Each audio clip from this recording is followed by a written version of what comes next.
Ladies and gentlemen, you already know what time it is. It's the time where Dan Mitchell consolidates each and every single piece of information coming out of Buffalo Bills training camp day 3. So that way, rather than you guys having to try and do whatever you can to pull from a variety of different sources and play catch up after you're finished with your workday, you will know precisely what is happening at training camp the minute that it crosses my damn screen.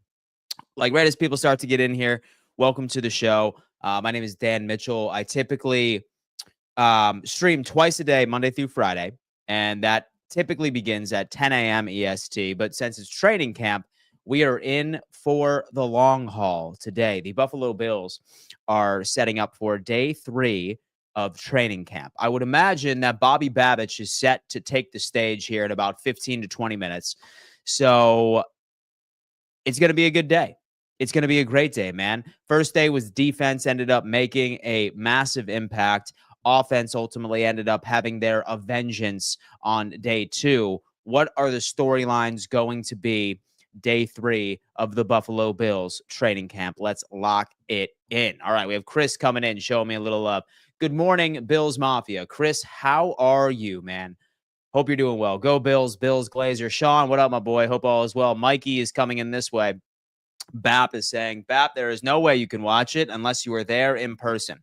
What I do for this stream, man, is that I update you guys from start to finish. From the time the Buffalo Bills take the field, what I do is I end up giving you updates of what I am seeing, what I am hearing. I share my screen with various clips and other things, etc.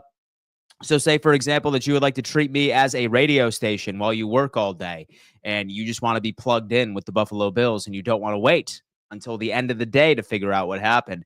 Rock with me, man. I'm going to be live for about 3 hours, I would imagine. And we're going to learn quite a bit, man. I am very, very happy that we are walking into day 3. And I got to tell you, I'm almost relieved that we do have an off day tomorrow. I think that's ideal. I think that is ideal. I can tell you that much. Tom has come in. Hey, Dan, good morning. I just thought of something. Can we start chanting, let's go Bosalo anytime Bosa gets a sack? Tom, you know what? I'm not sure if all of Bills Mafia will adopt that, but I will adopt that, okay? While I am live reacting to the games this year, if Bosa makes a big play, I will certainly implement that into the culture right here on the channel. All right? Have no fear there. Great idea as well. Great suggestion. Dan, the MFing man. Hope you're good. Chris, I'm doing great, man. I'm not going to lie to you. I do need to slug back a couple of more cups of coffee. I am a bit tired. I've been busting my ass the past couple of days, but it doesn't matter because I owe you guys this content, especially during training camp, because we need to be plugged in. We are so close to week 1, and these weeks are such a key facet to the 2025 Buffalo Bills. And I feel like we all need to remain informed. Been waiting for you to go live for 61 minutes. Work has been insufferable for 1 hour and 1 minute. Bearded Johnson, I am so sorry that work has been kicking your ass on this Friday, man, or / has been terrible. I hope that this will improve it or at least make it fly by a bit faster. But shout out to Bearded Johnson, man. He's been rocking with me for quite some time. And the good thing is, Bearded Johnson, it is the weekend, man. And so I would assume you probably only have a couple of more hours, and then you get to enjoy your Friday evening, and hopefully you have Saturday and Sunday off. Good morning / afternoon, Dan Mitchell and Bills Mafia. That black shirt looking fresh, my dude. Billy Talon, thank you so much. I appreciate that. I will be honest with you, that's typically my wardrobe. I just have a bunch of plain colored t-shirts, a lot of them black. I have some plain white ones. Sometimes say that I'm feeling festive, I'll throw on a green one, but that's like normally my wardrobe is just plain black tees, white tees. Yeah, like that's normally my wardrobe, man. So I'm pretty basic. Morning from Attica, New York, looking for a great day for number 86. Lori, she is Dalton Kincaid's #1 fan, and I appreciate that. I think we are all rooting for him. I hope that he could have a bounce back year in year 3. He did impress quite a bit on day 1. It was a bit quiet from him on day 2 yesterday. However, I'm curious to see what my man does on day 3. It sounds like all things are just sounding positive at this point. Folks, right now there are 66 of you rolling on in. For the past couple of days, we have had close to 300, no, actually close to 400 people live at one point during my live play-by-play reaction. I ask you guys, if you're coming in, do me a favor and hit that thumbs up sign. How we were able to grow our community to that number was everybody, pulling their weight and contributing to the cause. Because over here, we want to make sure that we build the number one live chat community on the internet when it comes into Buffalo Bills fans. And as long as everybody that is watching hits the like button, so for example, 73 of you are currently watching me, there should be 73 like buttons hit right over on YouTube. Let's go ahead and pump this up, baby. We have a lot to learn from Buffalo Bills training camp today. I'm just at work. I keep people's internet running so they can watch this great stream. Chris Blair, hey, man, listen, shout out to the internet companies, all right? Shout out to the internet companies. Without them, how would we know what's going on at Bills training camp, all right? Shout out Chris, man. He's the real MVP. He is the real MVP. 6:02 a.m., good morning, Dan. John Mitchell, I had no idea that you were on the West Coast. That is awesome. That is awesome, my friend. I need to find my notes because it's important that I Google Docs. Yeah. There you go. No, maybe not. It's important. I think that's it. Let me see. There you go. Perfect. All right, cool. I'm going to go on ahead. I'm going to label that day 3. And we are going to patiently wait for Bobby Babich to take the podium. Guys, again, hit that thumbs up sign. I'm going to be consolidating every single piece of information that comes out of training camp for the next 3 hours. Bobby Babich is set to take the podium, I would imagine, in about 10 to 15 minutes. We will be watching that and taking whatever piece of tidbit information that we can. Do me a favor, guys, as you are coming in, roll call yourself. Let us know where you are tuning in from, what team you're representing. I can only imagine vast majority of you are Bills fans. But roll call in the chat right now. Do not be shy. I am talking to everybody that just likes to lurk a little bit, and nothing wrong with lurkers, okay? I appreciate your view just as much as the next guy. However, let's go on ahead and start building up this community a little bit. Do me a favor, guys. Let me know, where are you tuning in from? Roll call in the chat and hit that thumbs up sign, folks. We are going to cross 400 people watching this show today, and I know we can do it as long as each and every single one of you hit that thumbs up sign. All right?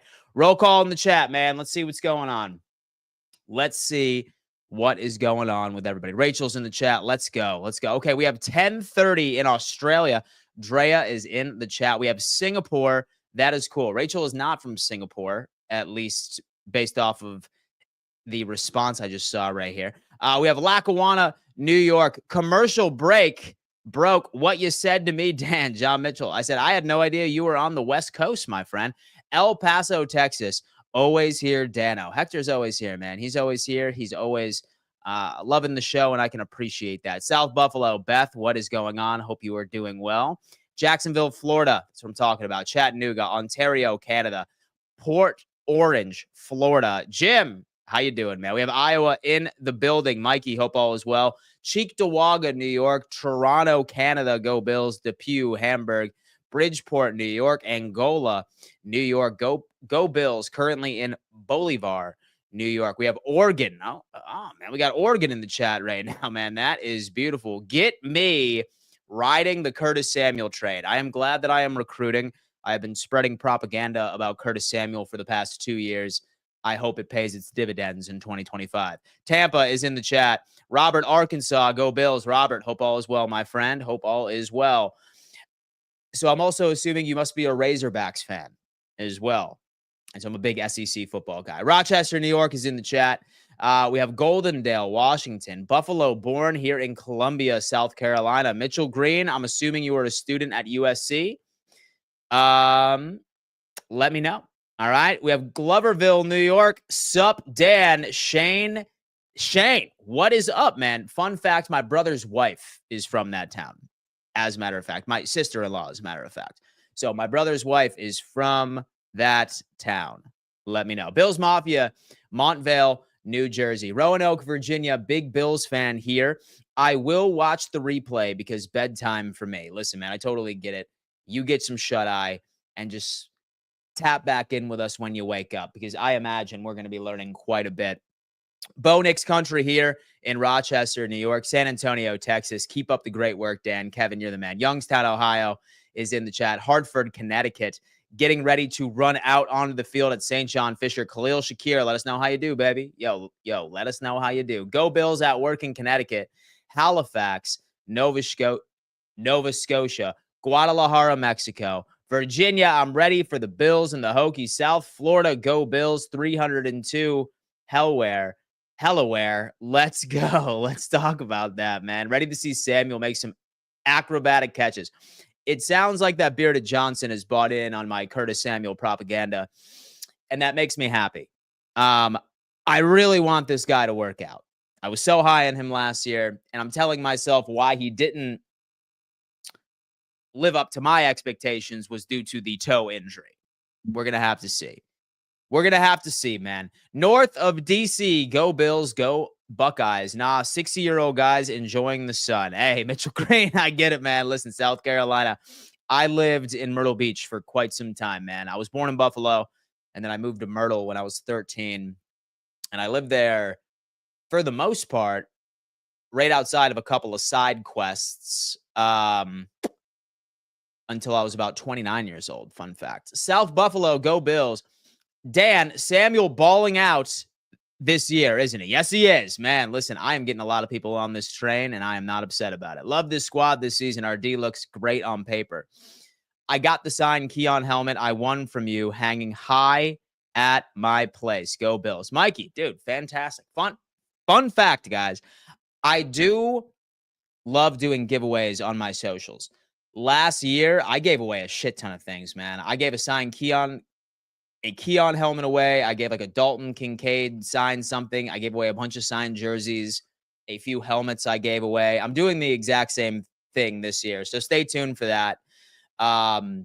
Spoiler alert, though, one of the prerequisites is to be a subscriber to this channel. So say, for example, that you would like to be a part of my signed memorabilia giveaways. Stay tuned for that, man. Stay tuned for that. What happens at the return of the red and blue at Highmark? I got tickets, but don't really know what the event is about. It is about, my friend, a scrimmage between the Buffalo Bills. It is a game. It is Bills versus Bills. It's very similar to what you would see in like some college ball, like when they have. So, for example, Michigan State has the green versus white game, right? And Michigan has the blue versus maize game or something like that, whatever it is. So it is a scrimmage, and it is everything you need to know about what this team is looking like going into the 2025 season. That is likely what it is. Folks, listen, we have 96 of you watching me on YouTube. I think we need to get to 96 like buttons, because our goal today is to make sure that as many people that root for the Buffalo Bills are informed. I am consolidating all of the information that is surrounding Bills training camp today, letting you know live what is happening on field. If you appreciate that, all I ask is that you take a millisecond out of your day and you hit that thumbs up sign so we can really pump this out and get as many fans in here so we can be locked in. What happens at the return, Brad? Dan, what will be your streaming schedule during the season? Spidey Bun, I got to tell you, man, I have really been enjoying starting at 9 a.m. EST. And now that I have a lot of you in here, and I do want to remain consistent. So with a lot of my OGs, so my OGs being the ones that were always tapping in during the off season, I kind of like being live at 9 a.m. EST. I am planning on making my stream significantly longer. So I'm thinking Monday through Thursday, I will be live at 9 a.m. EST. Friday, still 9 a.m. EST for about 2 to 3 hours. And then my second stream, I believe, is going to be at around 6 p.m. EST. So at 9 a.m., that will run for about 2 hours, and then more than likely 6 p.m. EST for about an hour-ish. I think that's what I'm going to be doing for the season. So let me know. If anybody has any backlash or complaints about that potential schedule, let me know. But I feel like that makes sense, especially since I have some roundtable shows. We'll see. We will see. I will announce it a bit later. If I can hit the like button, anyone can. Fins rule. Absolutely. Listen, if we have damn Fins fans in here. Oh, never mind. We have Bobby Babich live. Diversity, right. I know it's very early, but we had the spring with him too. Can you kind of give us an update on what's happening with him? Yeah, we're kind of, I think the best way to say it is we're kind of working him in segments, if that makes sense. So we're getting him to focus on a certain position, maybe here, certain position there. So, he can kind of build a repertoire of certain positions. And then it's our job as coaches and obviously our personnel to figure out what he's best at. And so we're still going through that. It's kind of one of those things. Give him the reps here, give him the reps there, and kind of figure out what the best role for him would be. Cole Bishop.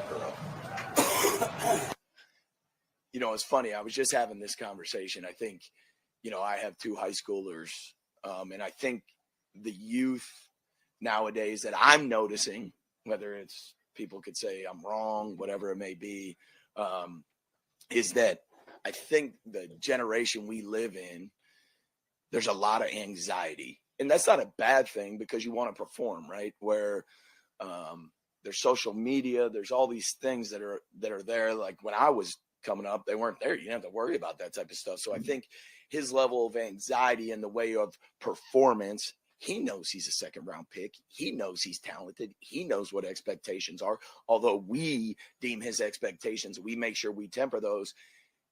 That's where I've seen the biggest growth. And I think when you take away that level of anxiety of performance and stay in your process, I think that's where he's grown the most. Go back to Jordan. You mentioned back in the spring that you're going to have quote unquote a drop dead date as to when you decide what that role is for him specifically. Do you have that framework in your head, or is there something you're going to need to see from him before you make that decision to know that he'll be ready for the regular season? I think I get the most drop dead date questions in going back to linebackers. I think didn't I have a drop dead date on linebackers? No, I think that's organic. Like I said last time, like we'll know. I mean, there's so much as a rookie, and what we're asking him to do is a lot. And we're very hard on him about being detailed with it. And, so it'll show up. It'll be one of those things where you'll be like, okay, feel good about doing this and this, or just this, that, and the other. So right now he's talking about Jordan Hancock. He's potentially the Swiss Army knife on the defense. He is more than likely Cam Lewis's replacement. Same. I know him. And do team stuff yesterday. Is that part of limiting his sacks, or is he dealing with how are you? Yeah, we just have an approach we're going with Joey to make sure that we keep him healthy. We have an approach. It's constantly evolving. We're in constant communication with Joey. There's nothing to be, he wants to get, he wants to make sure his craft is at the highest level. So there's the balance with us of a guy that would go, and us having to make sure, hopefully in February, into January, he's still available. So that we're trying our best to do that. And we have a plan, and, credit to Nate, Sean, Brandon, and everybody involved and Joey of us collaborating on what that plan might look like. And it might change as we go. It's ever evolving. Do you see him as a 3-down guy for you, or is that the limitations are that on what he plays or how much? Yeah, he's definitely a 3-down. I mean, he's a 3-down guy. No, he's not. The biggest thing for us is making sure, like any good pass rusher, making sure, and you guys know how we rotate. And knowing that, or making sure that when it comes down to it in the most critical moments of the game where you have to rush the passer, that he's fresh and ready to go. And that's on us, and we got to make sure we do a good job managing that. It's hard. It's really hard, but we'll continue to work that. How have you seen the differences with Trey White? In his last years, he was putting so much pressure on himself to return to who he was. He seems to be playing and looking more loose and free. How have you seen that change with the 1 year he goes away? It's funny. I think Coach told me a long time ago, you learn from other people's press conferences, right? That's how you learn. So I watch all the press conferences while I'm sitting there working at from people on our team. And I was listening to Deion's, right? And Deion said it, like, he's home.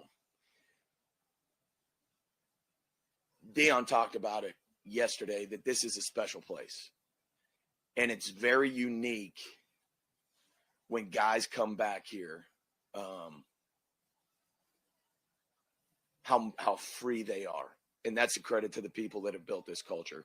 That's coaches, that's players, that's front office people that maybe aren't even here anymore.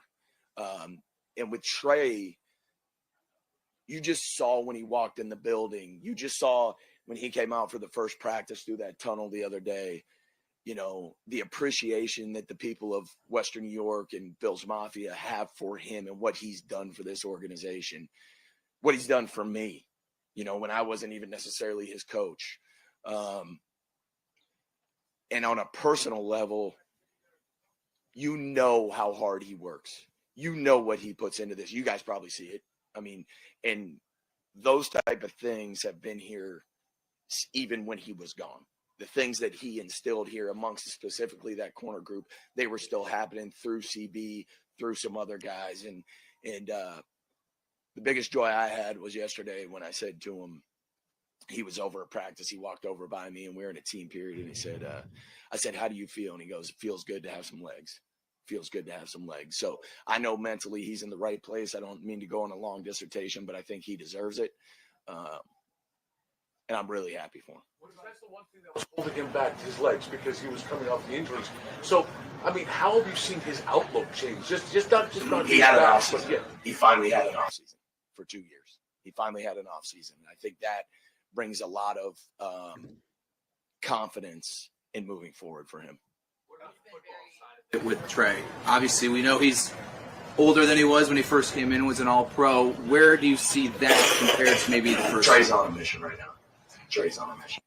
So how do you feel about your depth at linebacker and behind your starters, especially some of those younger guys? Look, So that's a great question, whoever asked that. Everything's a projection, right? They've got to perform. It's a great question. And they've got to perform at a high level. I don't like putting expectations on people, but that group, their expectation is higher than anybody else's, which is exactly what we want. The depth piece, there's two parts. They need to perform and they need to be available. That's the bottom line. And if we do that, we'll be all right. But we need to handle those two things first and foremost. Joe Andreessen progressive and put more on his plate. Yeah, I mean, we're putting a lot on his plate. A lot more than we even did last year, right? Because Joe was fresh on the scene. Hey, here's a special teams guy, depth guy. And, you know, we were ever evolving. Interesting. During the season, you know, but now we're putting a lot on his plate. You know, there's some things that happen. That's why we practice. That's why there's some mistakes that happen. But Joe's a football player. Joe knows how to play football. The ball tends to find Joe. So he needs to take it day by day, meeting by meeting, minute by minute. That's how he needs to approach it. What's the step like for Joe, going from last year where it was a great story, you know, right, to becoming consistent, productive, dependable football player?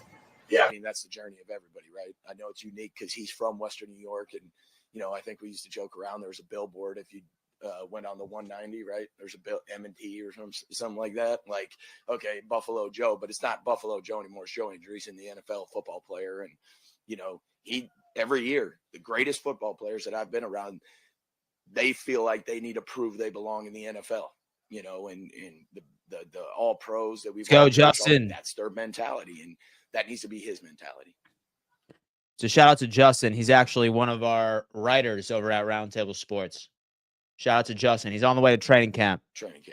So training camp, the number one thing we want to do is build that callus. We want to make sure we're prospering in this adversity.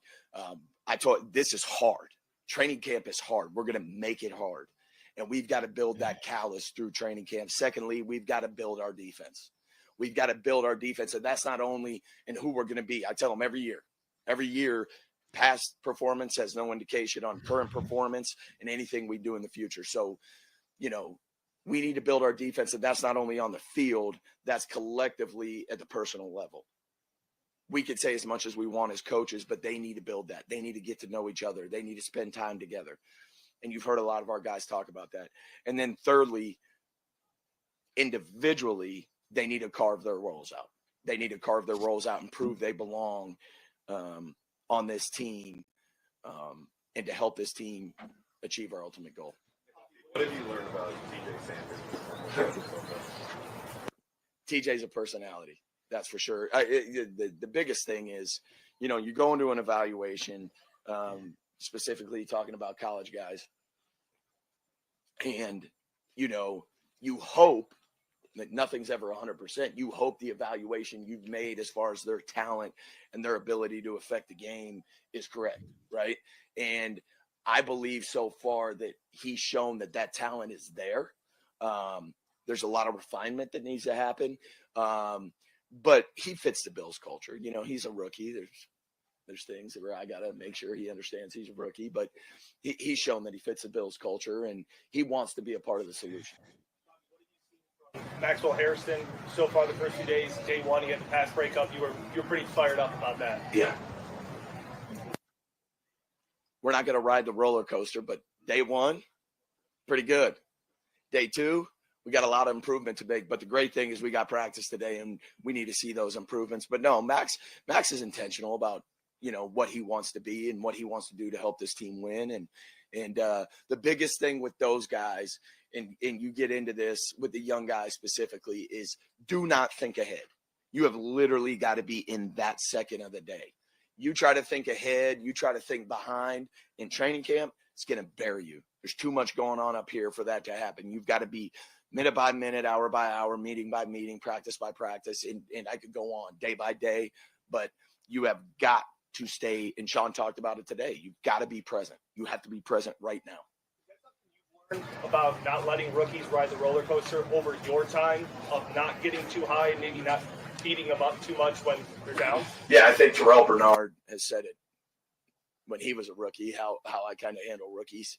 But it's all about creating. There's a fine line. Philosophy wise, you know, everybody has little different opinions, but I have found that you want to pull that leash tight on those guys early on and let it out, because it's hard to pull it back in.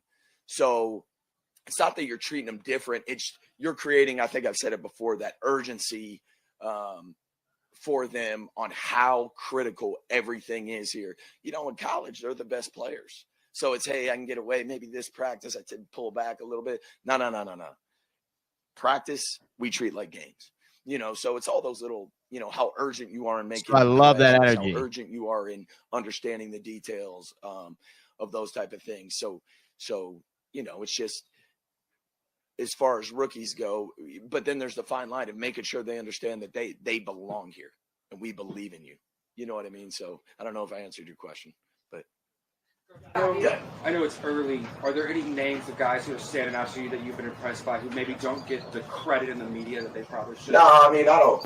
We're 2 days in. We've had guys that have had good days. We've had guys that have needed to have to show improvement in certain areas. So it's early. I'm not going to get into anybody that's, you know, we have a standard as a defense. The guys know the standard and they know if they haven't met it. And then they know if they have met it. You know what I mean? So, I will say this, in 2 days, we have one takeaway, which we are not happy with. What's that takeaway? Shaq's ultimate pro. He was texting me all summer long. Hey, I know you're on vacation, but hey, in this clip, what are you know? So no, ultimate pro. We know there's going to be some rust to knock off, you know, and those type of things. But he's a joy. I think Sean talked about him. I'd never been with him before. I've always watched him from afar. So it's great to have him here. Heck of a dude, and really, really happy he's here. Yeah. Yeah. What are the challenges of walking the fine line of figuring out what Hoyt and Ogunjobi can do? That's knowing that they've got a 6-game suspension. I'm not going to go into details on that, but we have a plan, and we will continue to progress that plan. We have a structured way we're going to go about that, specifically in training camp, and then going into that. So we have a plan. Like anything, it'll continue to evolve and make sure we're all on the same page, but there's a plan in place for that. Encouraging to see Hoyt's day yesterday and just the impact that he can have in different roles. Yeah, I mean, it's great to have Hoyt here. Great to have Hoyt. It's a pretty unique situation to have 2 guys facing suspension. how do you come up with a plan like that? Like, what do you do? Is there other things you can look at? Like, how do you? I mean, it's pretty unique. You just do the best you can to try to figure out both what we're going to do here, and then also what the plan is, what their plan is, so there's no ill will there. It is what it is, and we got to adjust like we always do here in Buffalo, and we'll adjust and we'll do the best we can to have a plan that can maximize not only the Buffalo Bills, but can maximize their potential for when they get back. How neat is it to see the light come on for some of these second and third year players in training? It's really, really cool. I mean, over my years, you think about, and I'll just throw guys that I've coached, rookies, Terrel, Bernard, Dorian, trying to think of DeMar, right? I was the safeties coach when we drafted him, so it's cool to see all these progressions. It kind of, in a sense, it validates a little bit of your, you always got to be ready to adjust your style and the way you're doing things. You got to be ever evolving, but kind of justifies the way you're going about things a little bit, and I know that's the same for every coach here, and there's nothing better for a coach than seeing a progression and a growth in a player that you had a small part of. That's why you coach. That's why you do it, and you take extreme joy in that. Good. Thanks, guys. All right, folks. We just ended up hearing from Bobby Babich, defensive coordinator for the Buffalo Bills. Quite a few takeaways here. I just kind of want to give a couple of the tidbits that I thought were the biggest takeaways. By the way, 308 of you are currently rocking with me today. If you are just tuning in, guys, I am consolidating each and every single piece of information that comes out of training camp today. So rather than you having to play catch up once you are finished with work, you get to be informed immediately. The second that I am informed, you are going to be informed. So feel free to use me as some white noise in the background or just have this playing while you're trying to get through your workday. The Bills should be taking the field soon, and then we'll learn about 7-on-7s, some 11-on-11s. We just heard from Bobby Babich. So do me a favor, guys. We have been flirting with 400 live viewers for the past 2 days on each and every single one of these episodes. And how we were able to accomplish that was everybody that was watching hit that thumbs up sign. So where it stands, we have 189 of you watching me on YouTube right now. If all 189 of you were to hit the like button right now, and last time I checked, I want to say that we are perhaps at 100, maybe slightly below. Let me double check. We're at 98. Let's pump that up to 180 thumbs up signs because we want to make sure that we can push this out to the YouTube algorithm so more Bills fans can discover this and they also can remain informed. So let's do this. My accomplishments are your accomplishments, folks. Just go on ahead and just hit that thumbs up sign right below this video. Let's pump this up to 180. And let's talk about what what Bobby Babich had to say. It's funny because I think it was Beth in the live chat that said, Babich and Joe Brady sound almost identical, same energy. And I agree. My favorite thing that he said during that press conference was in regards to how he treats rookies. He says that he acknowledges the fact that a lot of these rookies coming out of college think that they are the man. And more often than not, they were, right? Like one of the best players on said team. Otherwise, they wouldn't have been drafted into the NFL. He said that they're not going to have days where they think that they could have an easy day at practice because they are the perceived man. He expects all of them to bring 100% at each and every single practice. He says that he treats practices like games, and I love that energy. I love that energy from the defensive coordinator. I hope that he's very hard on these rookies. I really do. So that was pretty key. First thing he started discussing was Jordan Hancock, and that's a player I think a lot of us have forgotten that Buffalo drafted. He came out of Ohio State, slot corner. He's listed as a safety right now on the official Buffalo Bills depth chart, which is interesting. And they were asked, where the hell is Jordan Hancock going to play? I have a take on this. I genuinely believe that Jordan Hancock is the replacement to Cam Lewis. I think Cam Lewis shot himself in the foot last year when he was asked to fill in for Taron Johnson as that next man up from the slot corner position. And the fact that he can also play safety, that tells me that that is a younger, cheaper, and perhaps even better Swiss Army knife for the defense. Jordan Hancock, watch out for him. He is the new Cam Lewis for this team. That is my take, at least. He also mentioned depth at linebacker, and specifically he mentioned Joe Andreessen, where he said that he's no longer a good story. He's not Buffalo Joe anymore. He's not your exclusive special teams only type guy. He believes, and it certainly makes sense too, because he's putting quite a bit on his plate during training camp already, that he has a really good shot at rising up in right in the depth chart and not particularly being a special teams only type guy or a dude that's only going to see playing time when Buffalo is up by like 20 something points with 5 minutes left in the fourth quarter. He has a really good opportunity of getting some snaps and increasing his workload this year. So that's encouraging. Again, it's only day 2. Let's see what day 3 brings, and let's see what the rest of training camp brings, but that's solid. So he mentioned that TJ Sanders is a quote-unquote personality. He loves his energy. He's trying to figure all of that out. And then Maxwell Harrison, where he said that day 1 was solid, but then day 2 was an entire different conversation. I think he was referring more to the defense as a whole, because that's the main 2 takeaways, or the main 2 difference makers, or the common dividend, between day 1 and day 2. Day 1, you saw defense absolutely dominate. Yesterday was the offense's day. So now I think my goal, or at least what I would like to see walking away going into the off day tomorrow, is more of a 50-50 split. I would like for it to be even. I would not like to see one side of the ball dominate the other. I would very much like to see a back and forth type day. And that's what Babich appears to be doing. He's upset with only 1 turnover so far, and that's where he made his money last year, folks. Bobby Babich was able to have answers for a team that struggled getting off of the field, struggled preventing third down conversions, by leading the league at one point in overall turnover differential.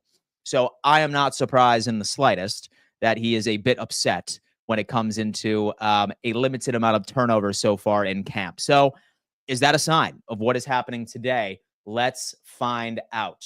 Bobby Babich, man, that is solid. Let's tap in right now with some of the beat reporters of who is actually at camp right now and on the field. Guys, again, I am going to be showing a bunch of clips and a bunch of takes from people, from reporters, from fans that are in the stands right now.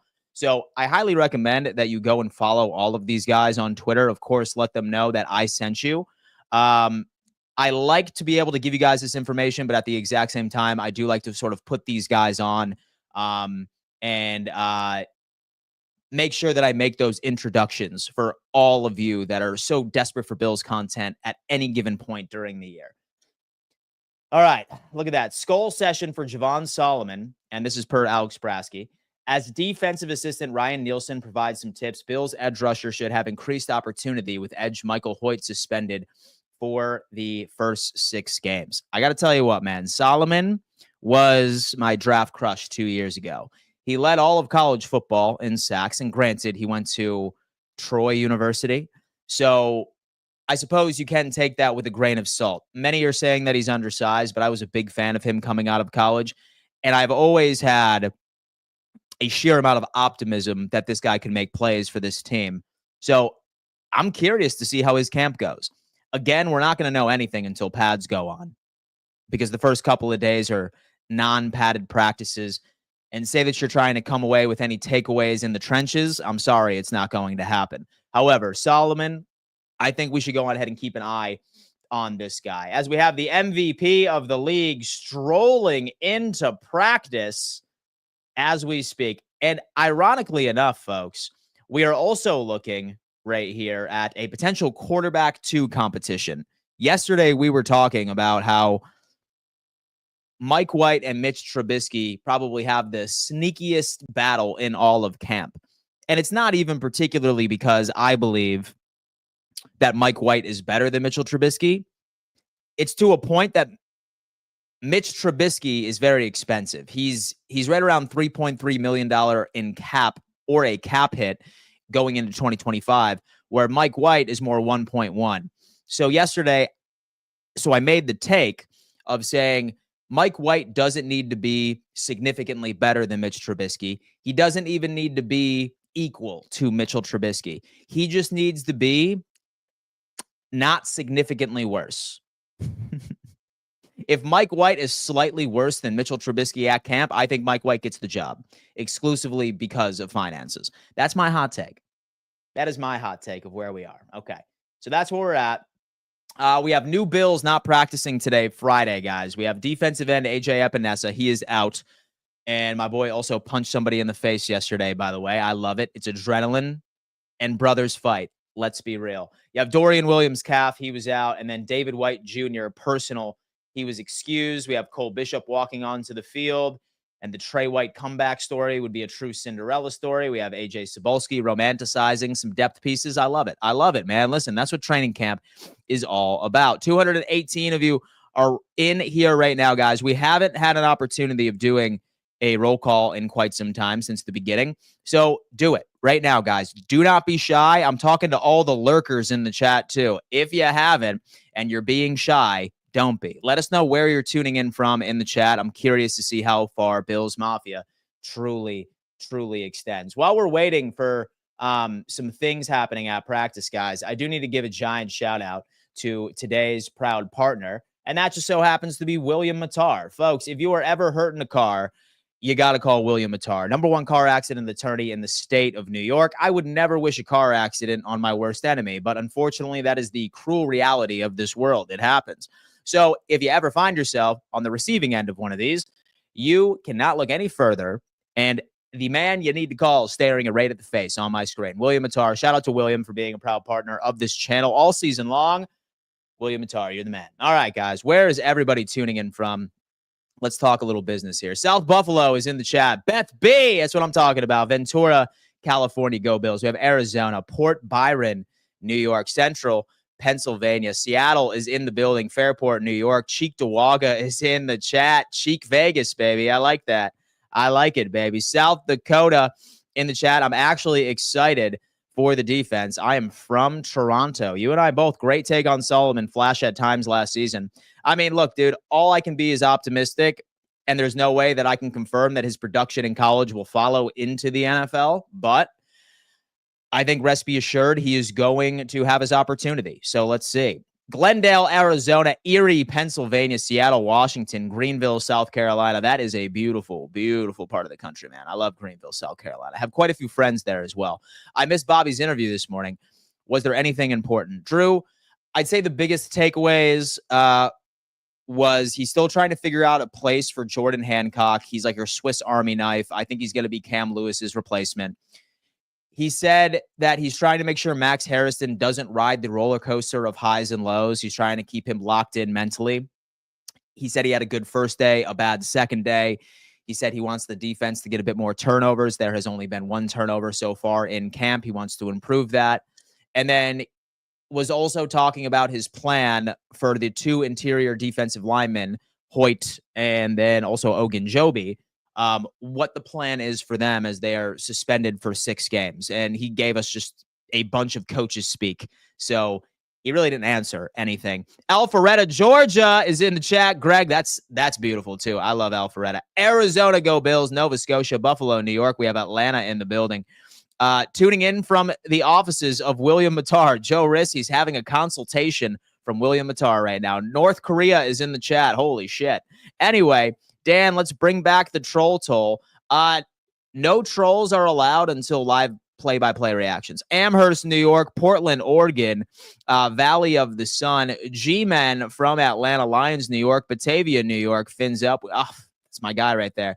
Los Angeles is in the building, 15 billion miles away with the Voyager. He's up in space, man. He's up in space right now. I can't wait until this team is fully loaded with players coming back from suspension. Welcome, Fat Boy. Mafia welcomes Rivals fans. We always do, man. We always do. We have Caitlin coming in, and she's saying, can't wait to see how the wide receiver room plays out. After yesterday, I think some of the other teams are going to have a tough time defending against us.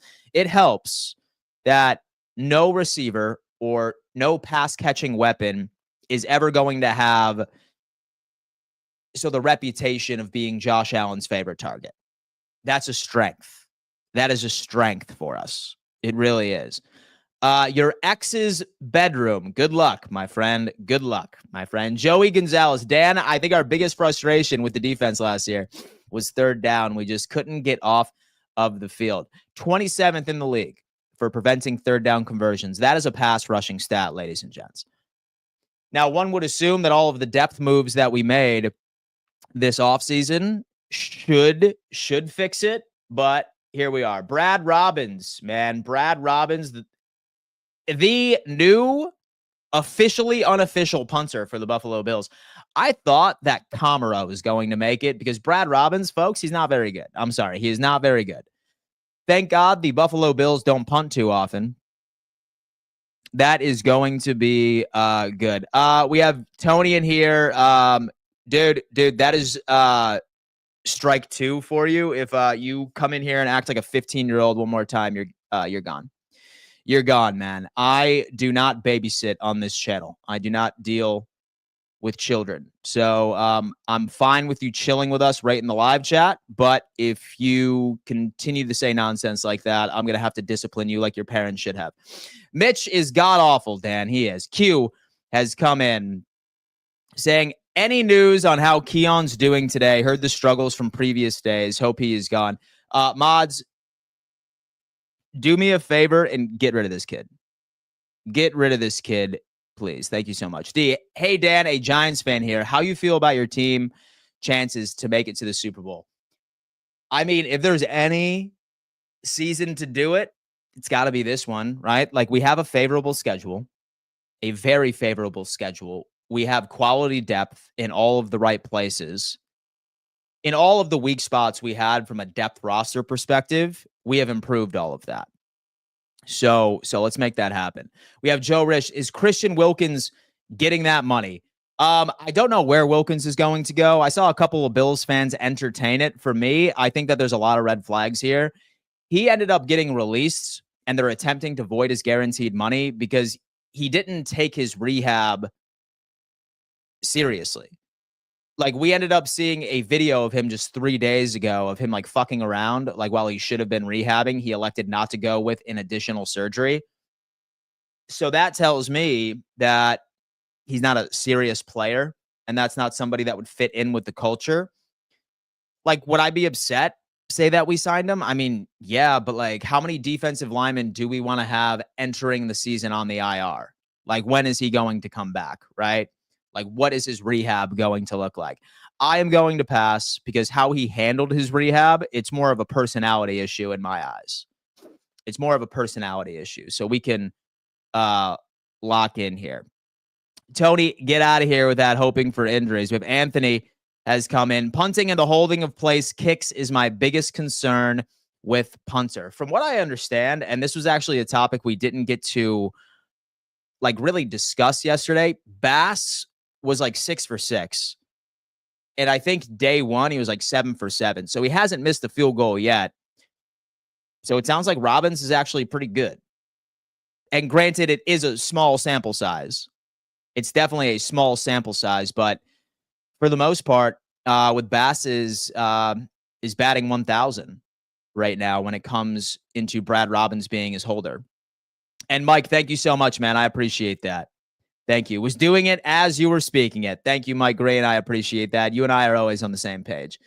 Like, look, like, I'm fine with some of the educated trolling, right? But like, when it's so clearly a 14-year-old that's just spewing nonsense, like spamming the same sentence over and over and just regurgitating some of the cliches, like, dude, I'm good.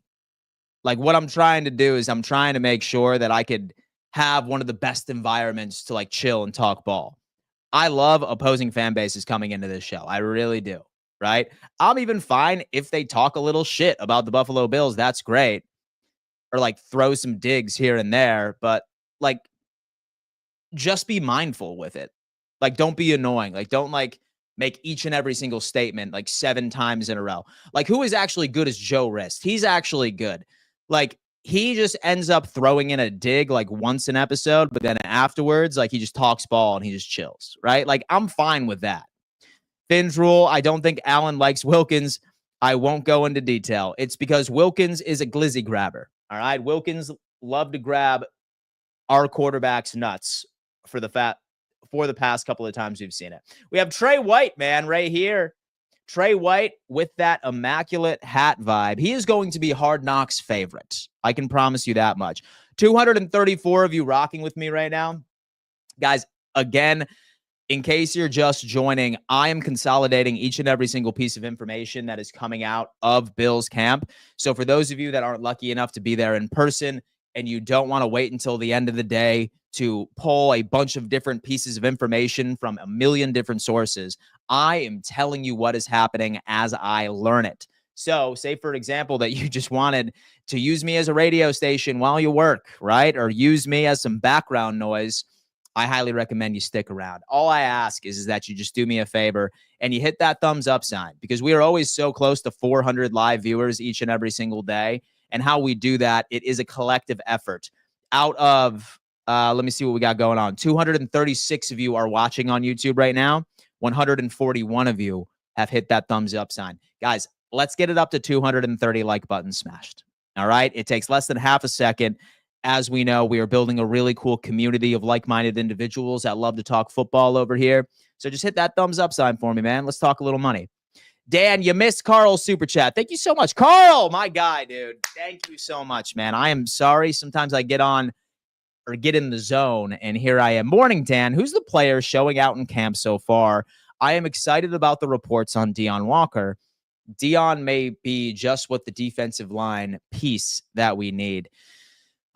Man. So the player that is really impressing me thus far is on the offensive side of the football. I've heard nothing but great things for Elijah Moore. I think that he is a missing piece.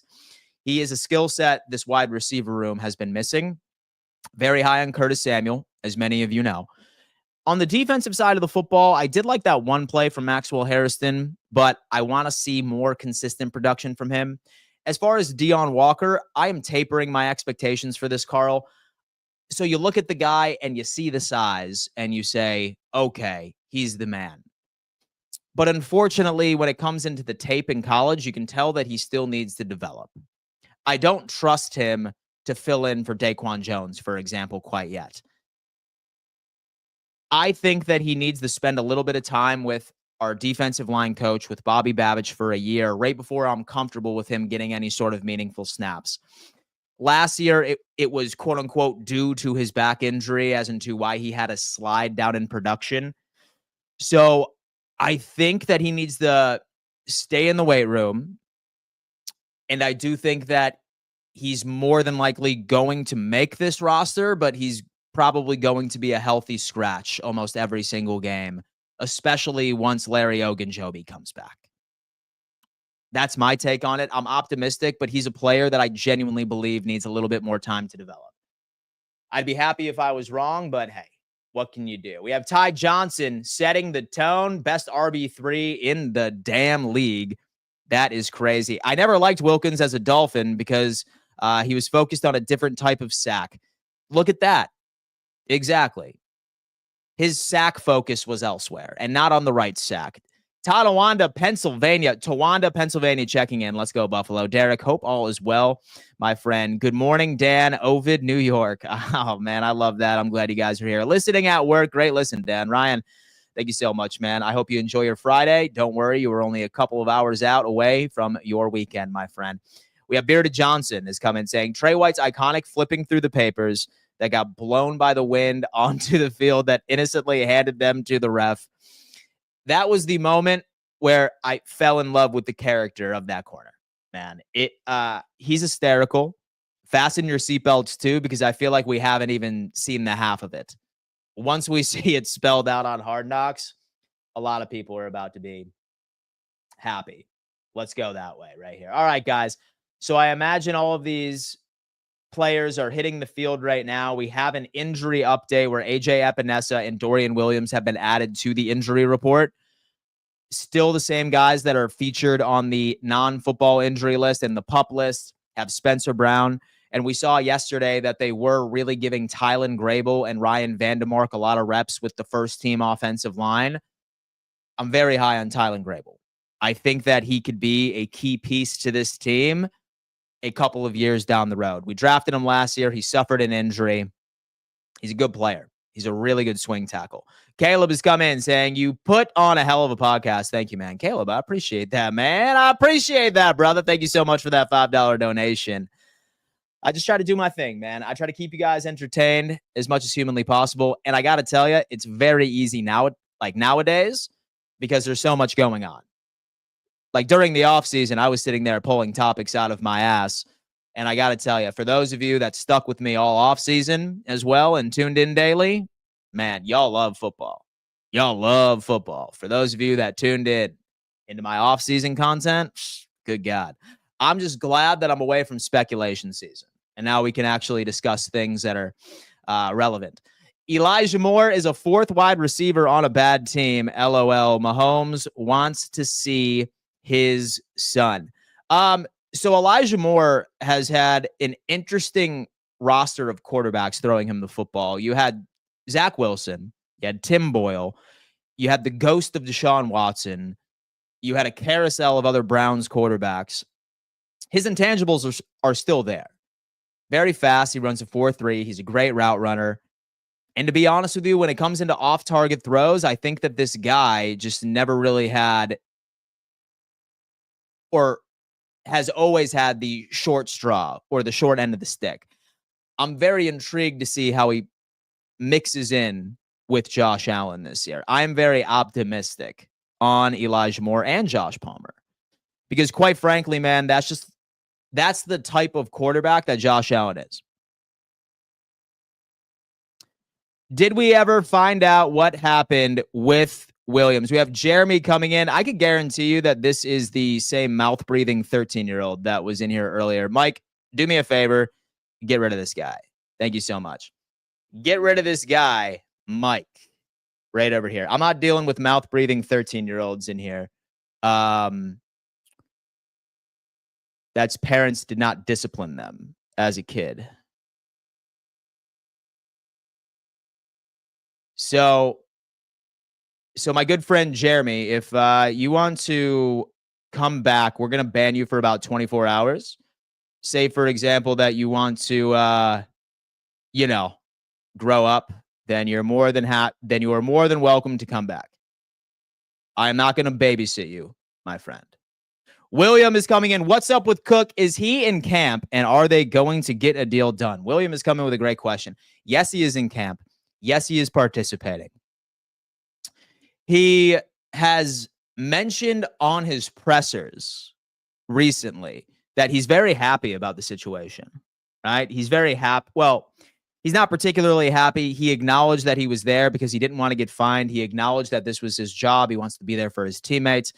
He also said that he wants to retire a Buffalo Bill. Now, obviously, we can sort of keep that with a grain of salt, or we could take that with a grain of salt. But I did see a picture of him smiling yesterday, which is a rarity in and of itself. So it's hard to say. It's really, really hard to say. I do suppose that a Cook extension would create some cap for us right in the short term. And right now, where it stands, I'm pretty sure Buffalo is last in the league for available spend. I don't think that Bean is very comfortable with that. And extending Cook is technically an option. Some of the easier options would be a restructure of Dawkins, a restructure of Knox. But, I mean, rest be assured, man, he is here. So crisis is averted. He's playing whether he gets a deal or not, from what I understand. What's up, Dan? Keep Wilkins away from this team. What's with all these kids posting fake news? There should be an option where you can't comment without hitting the button, go Bills. So what I do typically do is that I do make everybody subscribe to the channel before they can get into the live chat. So I do that for a variety of reasons. Number one, say that I didn't do that, then like we would be getting a lot of bots in here that like would be trying to spam post these links that are 100% viruses, like being like, watch NFL football right now. Like it's so that's why I do it. And then also I typically do it because it makes sure that little kids can't get in here. Right. Again, I am fine with some intelligent shit talking. I'm fine with that. Like that's cool. All right. But if you spam the same tired shit that no one has laughed at since you were in 5th grade, I'm good. Like, that just ruins my show. And that just ruins my show. If we hit on Palmer or Moore, we have one more dynamic playmaker than we didn't have last season. We moneyball things like that. My boy Deshaun, what's up, dude? Bills are setting a bad precedent with current and future running back. No running back is going to want to play for Belo because they're showing they didn't value running back. Can't be mad at running back if they don't want to play in Buffalo. So it's interesting, right? Because I am on the page. I would love for a contract with James Cook. But me playing devil's advocate, Deshaun, a lot of teams have this philosophy. A lot of teams have this philosophy, barring maybe 5. One thing, and why I think that NFL teams think this way, is when it comes into players straight out of college, there is typically only one position that has a very short ramp-up period, that has a very short development period, and that's running back. Very oftentimes, you could draft a running back anywhere right between the 1st and the 4th round, and you can implement them into your offense almost immediately, and you're going to see production. Like, there's not very much of a wide gap, right, of production from a vet running back in year 6 to a rookie. It's just how it is. It's the exact same way that the Kansas City Chiefs handle the running back position, right? And so they started off with Kareem Hunt, and then they ended up going to Clyde Edwards-Helaire, and then they ended up going into Isaiah Pacheco, who was drafted in the 7th round. They just go to the draft and they let these running backs walk, like not unless like they're like top 3, you know what I mean? Like Saquon, for example, or Derrick Henry, for example, or McCaffrey, for example. So again, I would like to see Cook get an extension, but that's kind of what's going through their head. So I do want to say as well, I do think that people are sleeping on how good Ray Davis could be. I really do think that people are sleeping on that. And so the way that Buffalo is handling this running back contract situation is not obscure. In fact, I can tell you that almost every single NFL organization has this like mentality when it comes into the running back position. It's unfortunate. And so I'm not saying that I agree with it, but that's likely what's going through their head right now. Holy hell, man. Garth has come in and gifted 10 memberships to the Dan Mitchell channel. That is insane. That is absolutely insane, ladies and gentlemen. Holy hell. Holy hell. Come on, man. Listen, we got to, dude, shout out to my boy Garth gifting 10 memberships. 10 memberships. Who got it? Okay, Beth B got a membership. We got Delusional Patriots fan, Mike Green, Buffalo Dad D ended up getting this. We have Brandon Hallam, Bill Willis is in the chat, Dave Rock 69, Vu Gaming, Philly Finest, Elite B Patch, Mitchell Gilbert, all ended up getting a membership. Damn, baby. Welcome to the Don Mafia. I appreciate it. Dude, some W's in the chat for our good friend Garth for helping out the people. Question, any new injuries today? Statement, I'm really high on Maxwell Harrison. Jacob, what's going on, my friend? I hope you're enjoying your summer.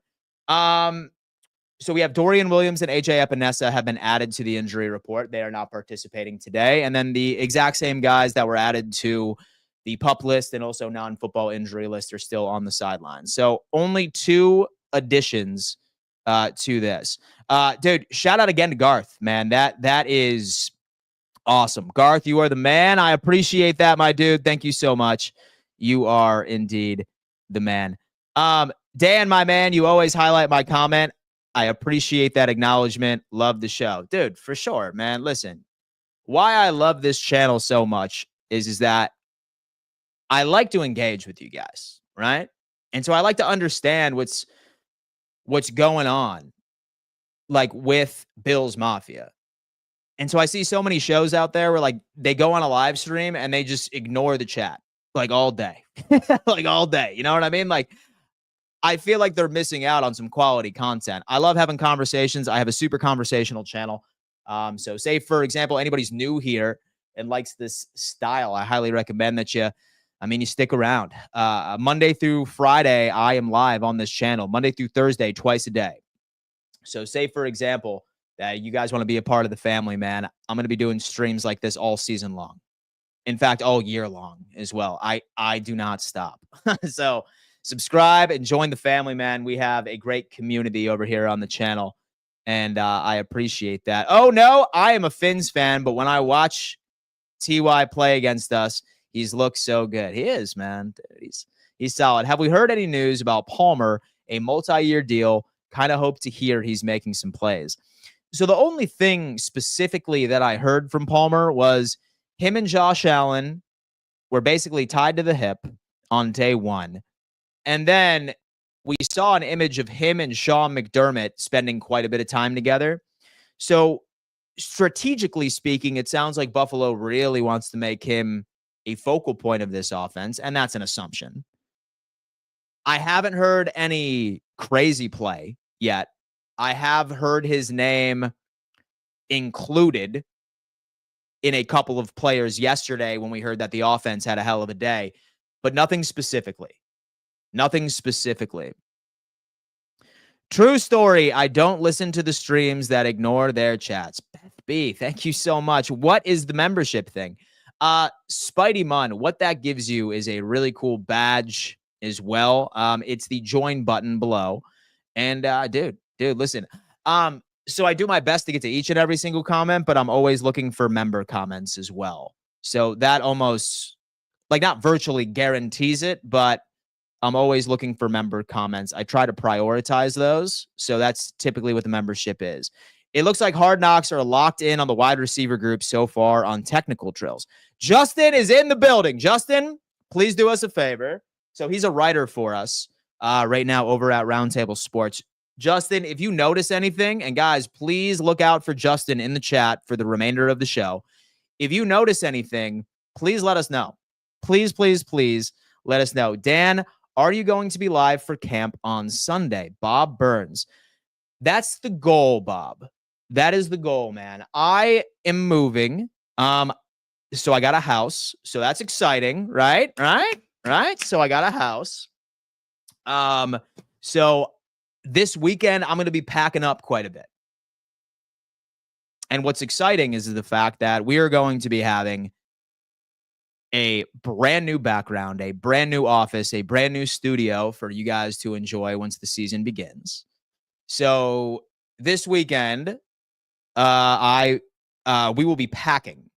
So I'm going to try, because later this afternoon is likely when we're going to be boxing up everything up. Saturday all day tomorrow. And then Sunday probably finishing some things up. We're getting in next Friday. I'm very excited. We will do a house tour once it's all set up too as well. Because without you guys, how would I have gotten this house, right? So I can appreciate that. Jacob has come on in. Walking in Faith with Jacob Spears has become a YouTube member. Jacob Spears, man, you are the man. Thank you, guys. I appreciate that. Thank you, guys. I appreciate that, man. I really, really do.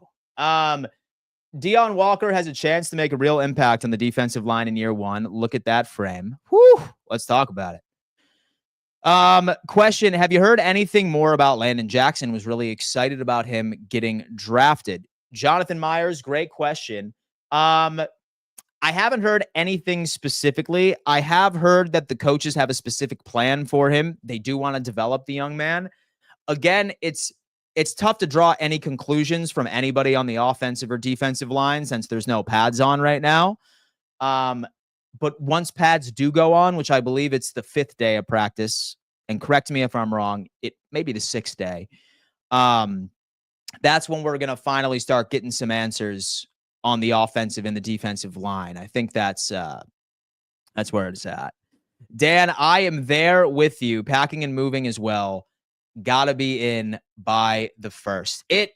It sucks. However,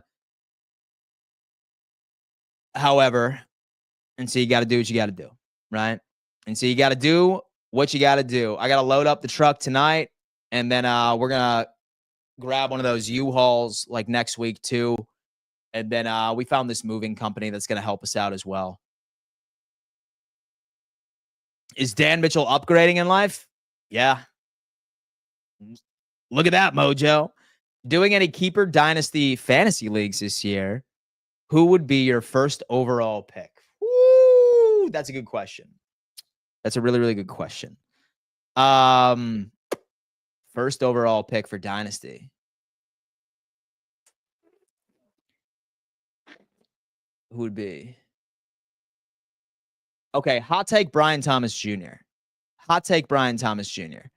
I'd probably look a bit for Jaden Daniels too, but I'm not sure if I would end up going for a quarterback that early. But I think Jaden Daniels would probably be somebody I'd be going after. Let's see. You're killing it, Dan. I'm going on my 3rd or 4th season following your content. Here's to hoping our guys make it through the day injury free. Dude, that's all we ever ask. That is all we ever ask, man. Caleb Bobzian has become a YouTube member. Thank you so much, man. I appreciate that. Guys, listen, so I'll be completely honest with you. I always forget that we have these memberships, but that's awesome. I'm going to do my best. Again, when it comes into members, I always try to prioritize their comments in the chat. But again, y'all know my style. And so I try and get to each and every single one of you. So that's it. Shout out to everybody, man. Good luck, Dan.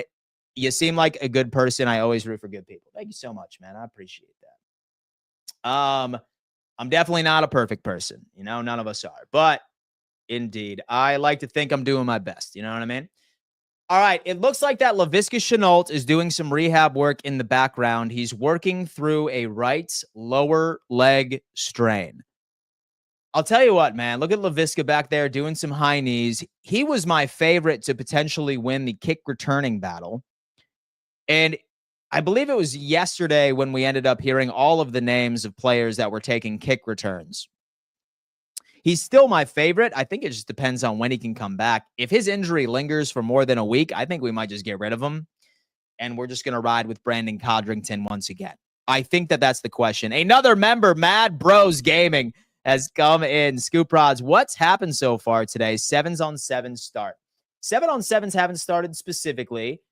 So far, we've just seen a couple of things right here. We have Keon Coleman on day 2 of camp. Okay, so this was yesterday with Keon.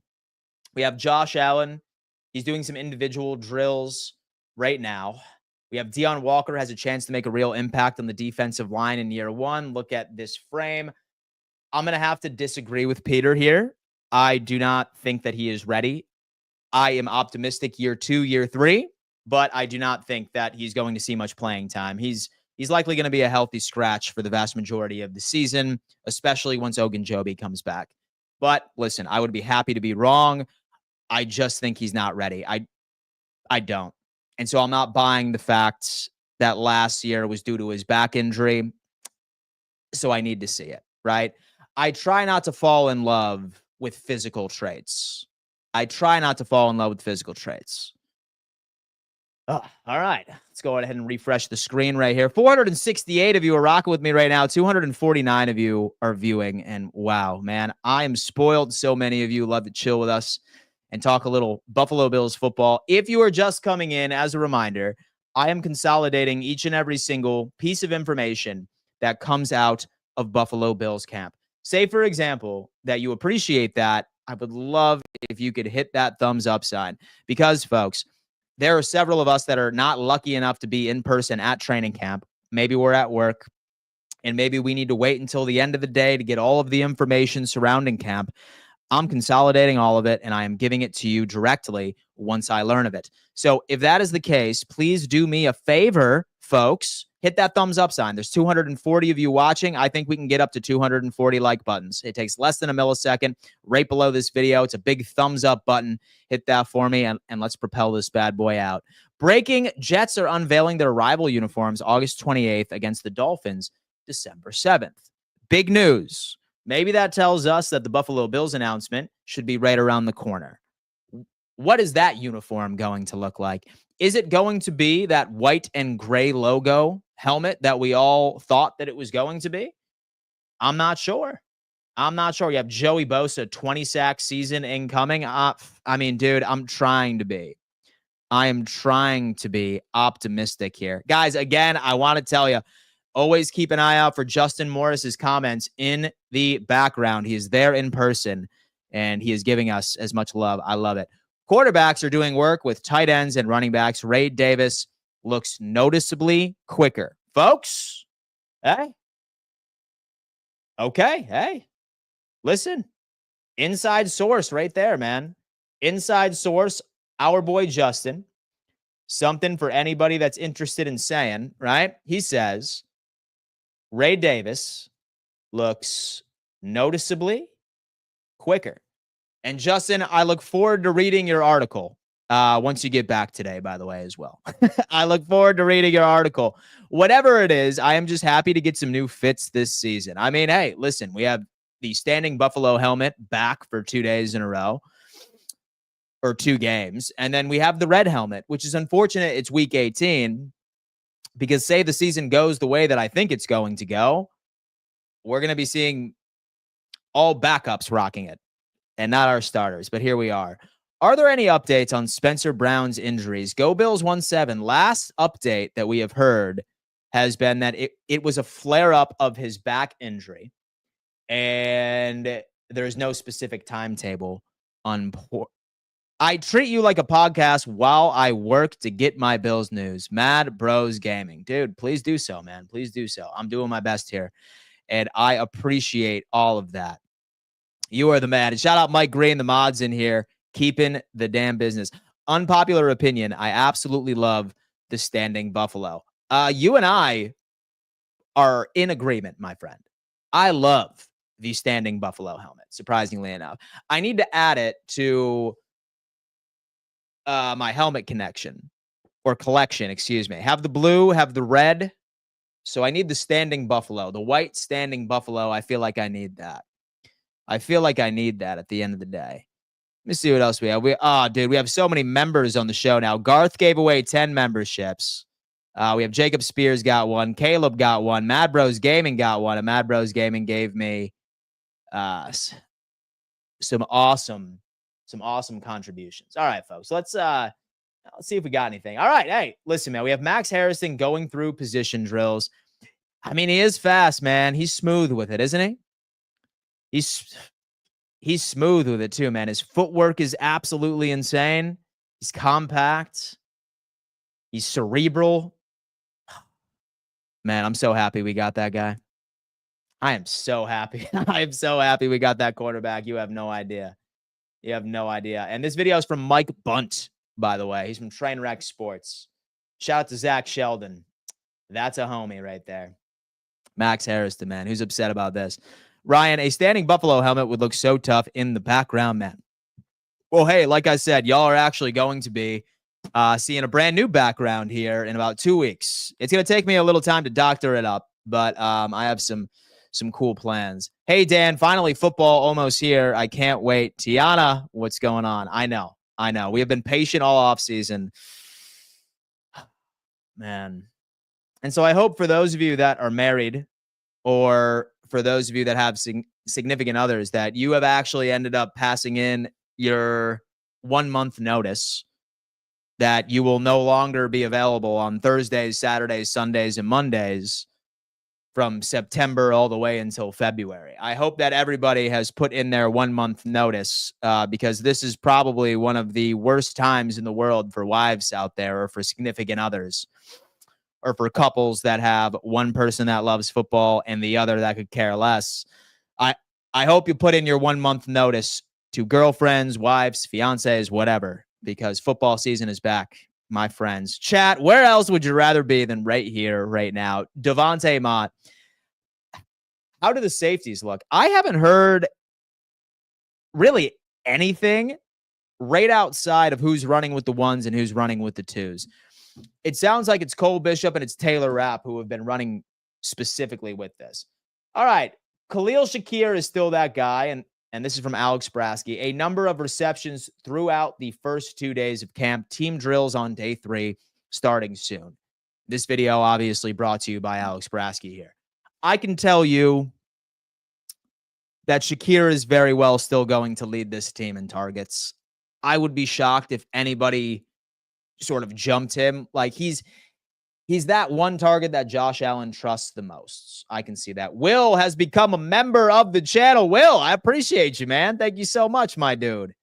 Thank you so much, man. I appreciate that. Look at all these members flying in, man. That is awesome. Yep, she wasn't happy. Look at that. I love my politically correct Dan. Look at that, dude.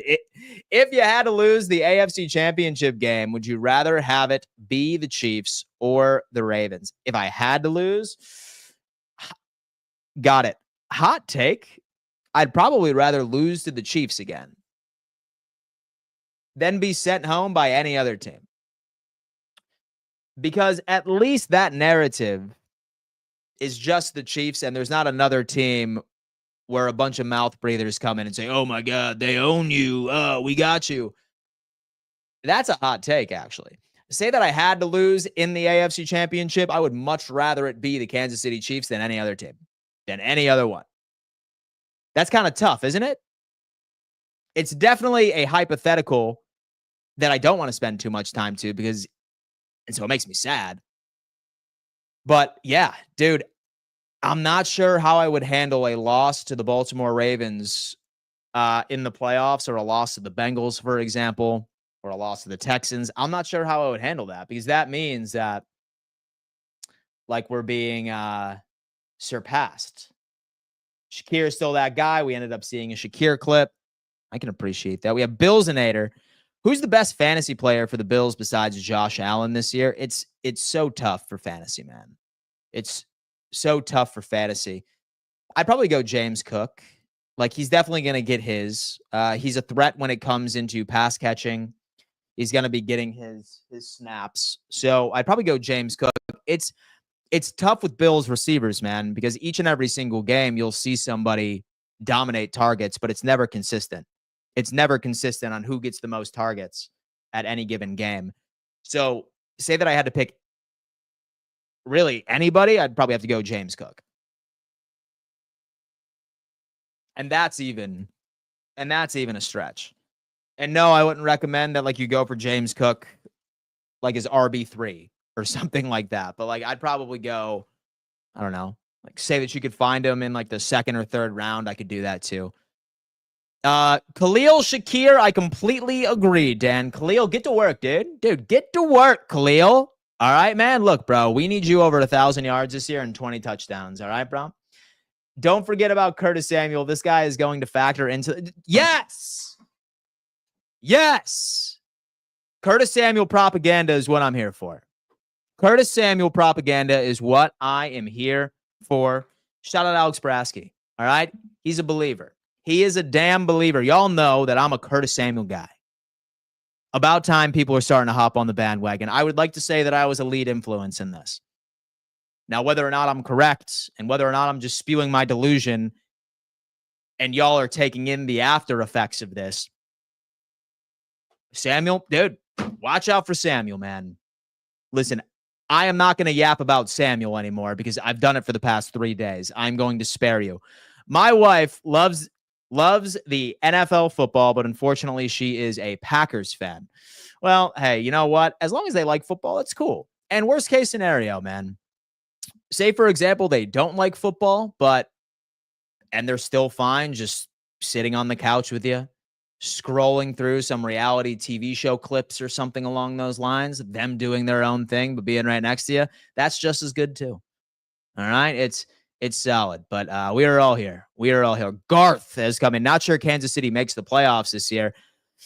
Garth, you know what? I've been trying to manifest that for the past couple of years, and I'll tell you what, I'm just done looking dumb. I'm done looking dumb. Not that you would look dumb for saying that, but for me, so I've said it publicly on the internet for the past 2 years, and I just don't think I could bring myself to predict that.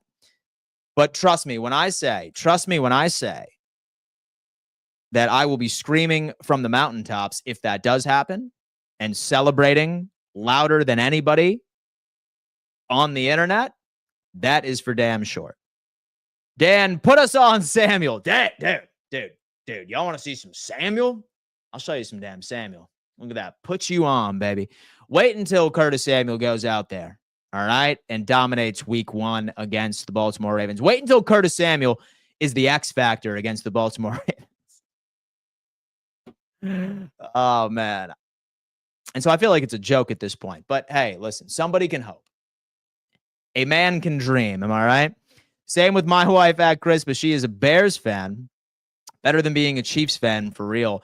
I am a Ray Davis man. This is his breakout year. We all have our favorite players on this roster that are not like the upper echelon mainstream favorites, right? Like Ray Davis would be one. Mine, obviously, is Curtis Samuel.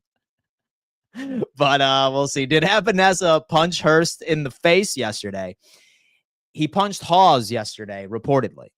So I can't wait to see this. What do you think these two were talking about? Sean McDermott and Ed Oliver having a conversation. Hey, Sean, I got this new horse. Okay, I like that. I like that. All right, folks, I could imagine that 7-on-7 should be starting at any moment, and we're going to start getting some updates. Is there any idea what players get media availability today? It's largely a crapshoot because we heard from all the major guys, right? I think Joe Andreessen is probably a safe pick. Like, he'll probably be up on the podium. I'm trying to think of, like, what other player, perhaps. Maybe a couple of rookies I could see.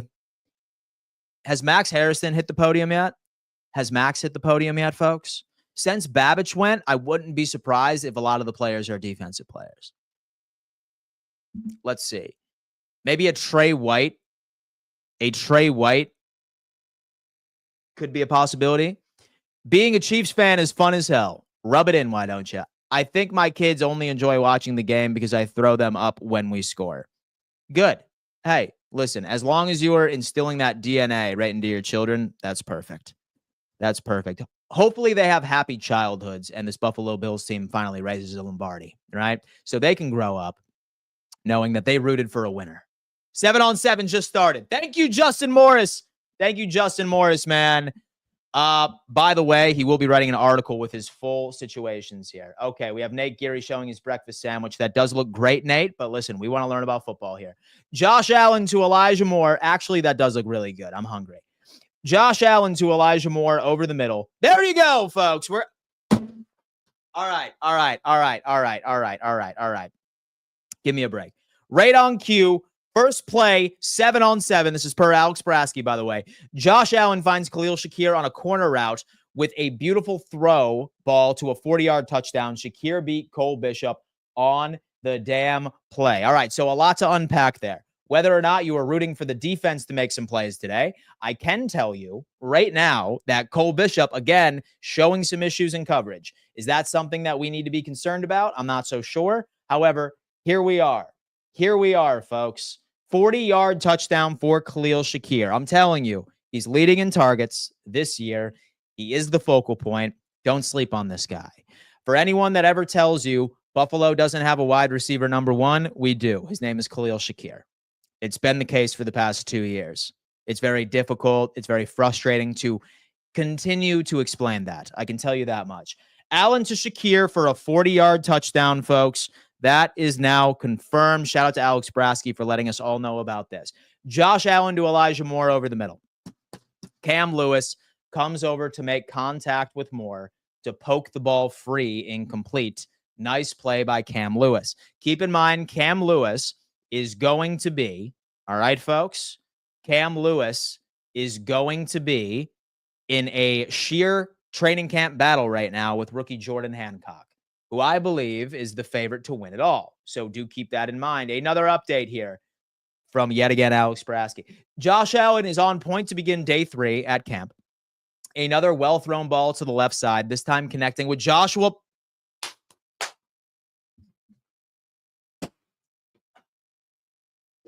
That's what I'm talking about, folks. That's what I'm talking about. And in case anyone was wondering, I just slapped Bob in the face because I'm very excited right now, okay? There you go. Josh Palmer. What are we talking about right now? Talk about this. Great touch on the throw. Josh Palmer establishing chemistry is what we need. Again, guys, go show some love to these beat reporters that are actually there. Go show some love to Justin Morris, who is also there in person. Keep an eye out for him in this. Let's see what we got. Shout out to James Bozeman. James Bozeman has just become a new member of the channel. Thank you so much, James. I appreciate that, man. You are the absolute man. Pepe has come in. Would you trade Josh Allen for Joe Burrow and Jamar Chase? No, I would not. I am so sold on this team. I love OT. Don't we all? Don't we all? Josh Allen must have watched Sinners last night to lock him in for the day. I mean, dude, Shakir, dude hasn't even catched his breath from that 40-yard touchdown. He's back on the sideline. He's talking in the chat. I love that. I love that for you. Great play, my friend. Poor Bob. Dude, Bob has had a summer vacation. Bob has not caught these hands in a while, so I got to warm him up for the season. Make no mistake there. Poor Bob just joshing around. No problem. Good job, Dan. Thank you. Dude, James, thank you so much, man, for showing a bit of love and support, man. This is absolutely awesome, and I sincerely appreciate all of you right now. Guys, listen, 324 of you are coming into the chat. I do want to remind everybody that I am consolidating each and every single piece of information that comes out of Bills camp today. So say, for example, that you want to avoid having to play catch-up later on in the day, pulling from a bunch of random sources. I have all the sources right in front of me, and the second that the news breaks, I'm announcing it on air. So please feel free to utilize me as some background noise while you are working, and I will keep you informed of exactly what is happening minute by minute of day 3 of Buffalo Bills training camp. All I ask is that I want to make sure that each and every single one of you can get more friends in the live chat community. We are building the best community on YouTube for Bills fans, NFL fans, and how we can continue to get more viewers, more members of the community is if everyone pulls their weight and hits that thumbs up sign. As a matter of fact, I think I'm going to check this out right now. I don't believe we're anywhere near 300 like buttons. I think we need to get there, right? We have 228. Let's pump that up to 320 thumbs up signs right now. I think that we can do it, as Daddy B has just become a member of the channel. Guys, listen, I haven't even plugged this. And everybody has come. Wait, hold on. Oh, stop. Oh, okay. It drops August 28th. So they're making us wait. Oh, what? It's the silver. Dude. Stop it.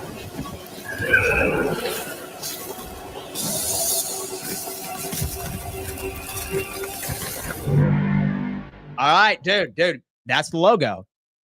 That's the logo right there. That's the logo.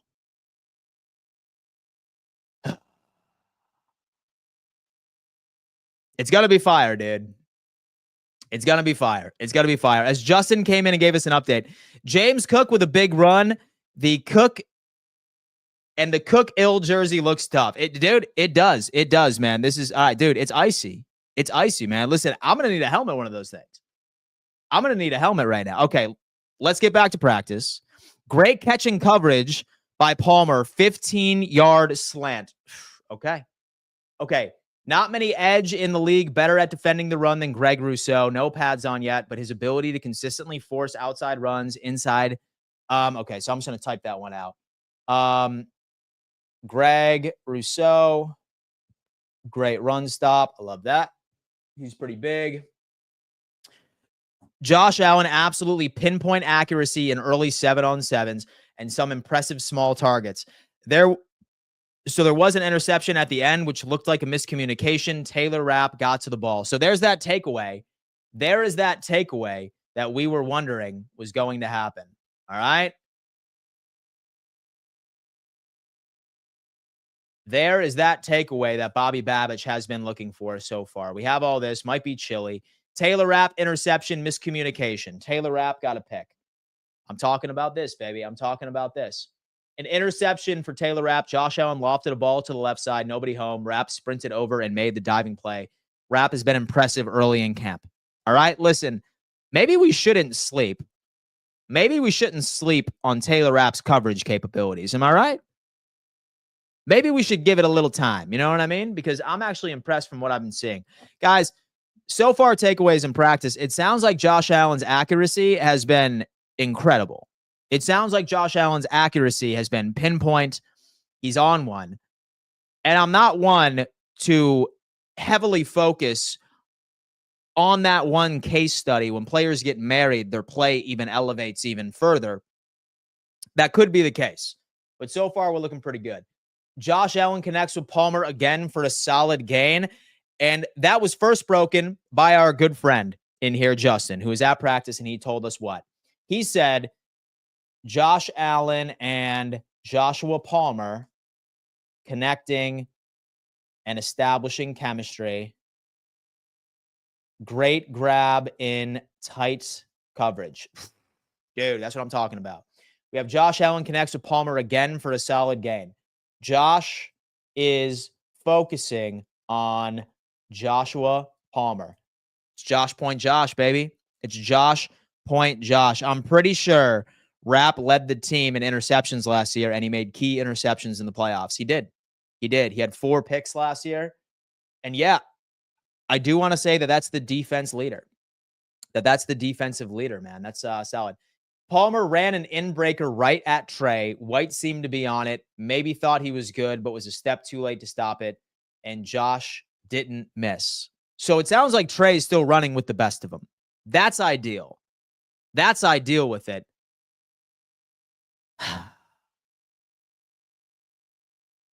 But it sounds like Palmer's paying dividends. Am I right? Mike is coming in. Might be an unpopular opinion, but do not give Cook $15+ million. Keep Ray Davis and Ty Johnson on the cheap and draft a running back next year. Mike, we appreciate that $5 donation. It's a polarizing topic about James Cook, man. It really, really is. It's the Josh Allen, Joshua Palmer connection. That seems to be the early storyline coming out of camp. Josh Allen's eyes every time he tries to hurdle. Oh, was this? Oh, okay. Once again today, Mitchell Trubisky is the first quarterback to work with the second team. Mitch Trubisky back. Okay, so guys, listen.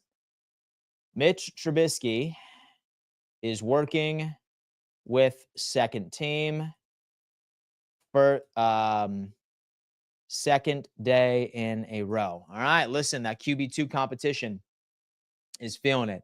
We have Josh Palmer is going to eat in this offense. Josh Palmer with the first big play of team drills with a nice reception across the middle.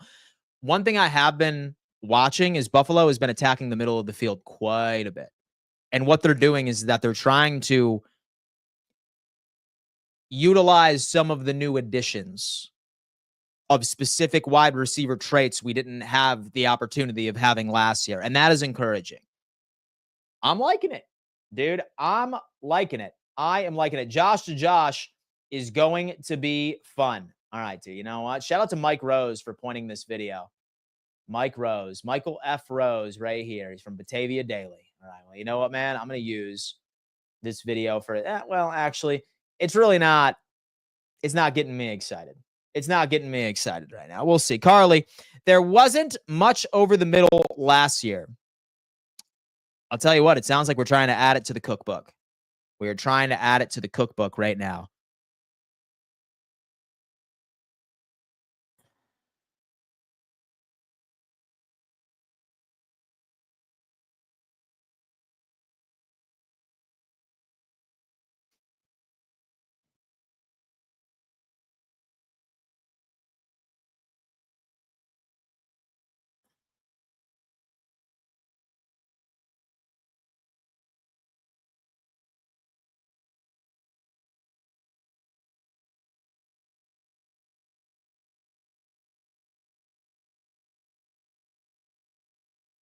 Sorry about that, guys. Handling some business, but business is handled. Business is handled, baby. Josh Allen to Palmer again. Dude, eat. We need that. We need that. Listen, I got to tell you this. As far as the Joshua Palmer signing, I looked at it and I said, let me taper expectations, because all he is a story. All he is a level of expectations that never really translated on the box sheet, that never translated statistically. I look at Josh Palmer and I see a guy that creates crazy separation, that stepped in perfectly for the LA Chargers when his number was called, filling in for starters above him. But all it was speculation. I will continue to have my expectations tapered because we've seen this before, right? Like, we've seen players. And the best example, unfortunately, has to be the love of my life, Curtis Samuel. I had the exact same energy last year around him. But when I tell you that I am thrilled to hear this, that this man is looking pretty good in practice and is side by side with Josh Allen, always having conversations, side by side with Sean McDermott, that tells me some things. Cam Lewis out here fighting for his job, folks. Cam Lewis is out here fighting for his job. Again, as I mentioned before, direct camp battle between Cam Lewis and Jordan Hancock, recent rookie added from Ohio State. Cam Lewis is having himself a day, stride for stride with Josh Palmer deep down the field. Josh Allen fires a catchable ball. Lewis helped knock it away about 30 to 40 yards downfield. Lewis is competing for a roster spot either at CB or safety. Good day three, excuse me.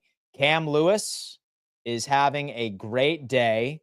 Key competition between him and Jordan Hancock.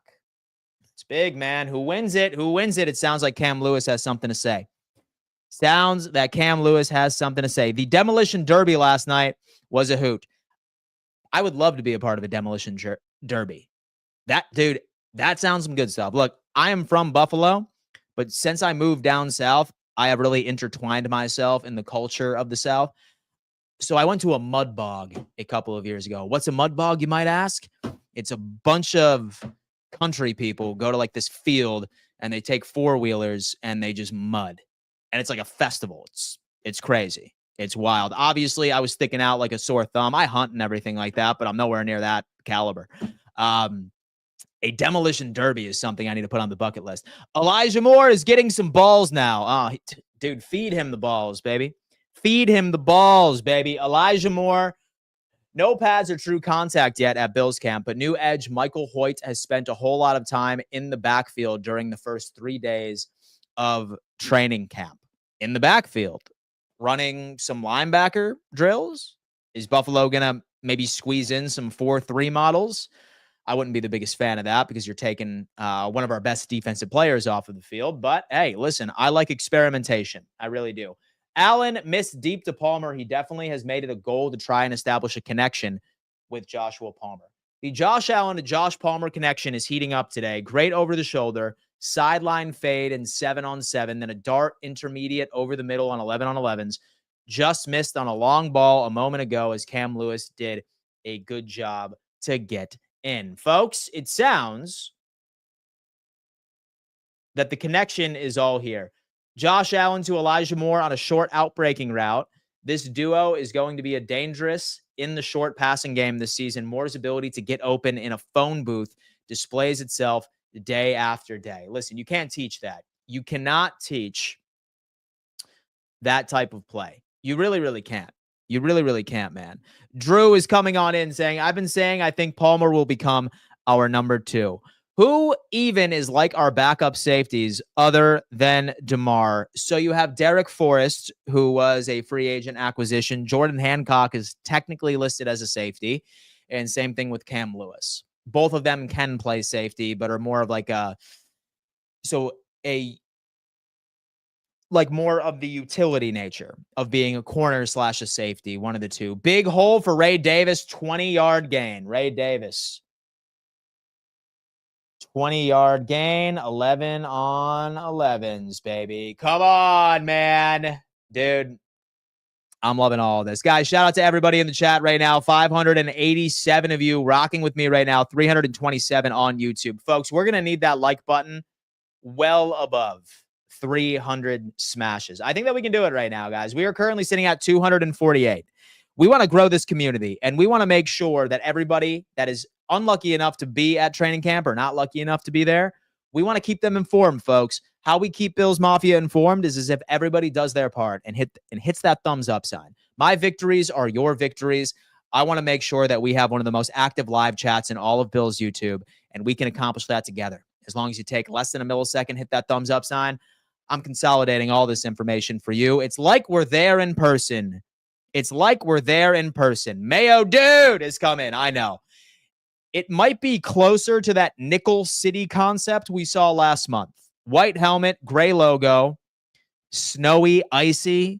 Give me a break. I think the rivalries are going to be all white with some silver and blue. Give me a break. I love it. Last year, the receiving core was Cook, Johnson, and Davis. I'm loving it. Palmer and Elijah Moore are in their prime years with an elite quarterback. Big upgrade over Mack and Coop. No hate on Coop, but we're breaking more scoring records this season. Go Bills. Kyle is coming with a question. How does the backup quarterback battle look? So I'll tell you what, man, right now. So Mitch Trubisky is so Mitch Trubisky, he's running with the twos right now. And that's been the case for the past 2 days in a row. So that's a tidbit of information. TJ Sanders has been living in the backfield today. Another great day for the rookie. TJ Sanders has been regularly in the backfield. Solid day. But again, guys, don't take anything from the defensive line or offensive line. There is no pads. It's hard to draw conclusions. We don't know how the defensive line or offensive line is looking right now. It's all but speculation. Cam Lewis is having a really good start to camp with Jordan Hancock now on the team and playing both nickel cornerback and safety. It's going to be fun watching how reps play out in preseason games. I think there's a spot on both.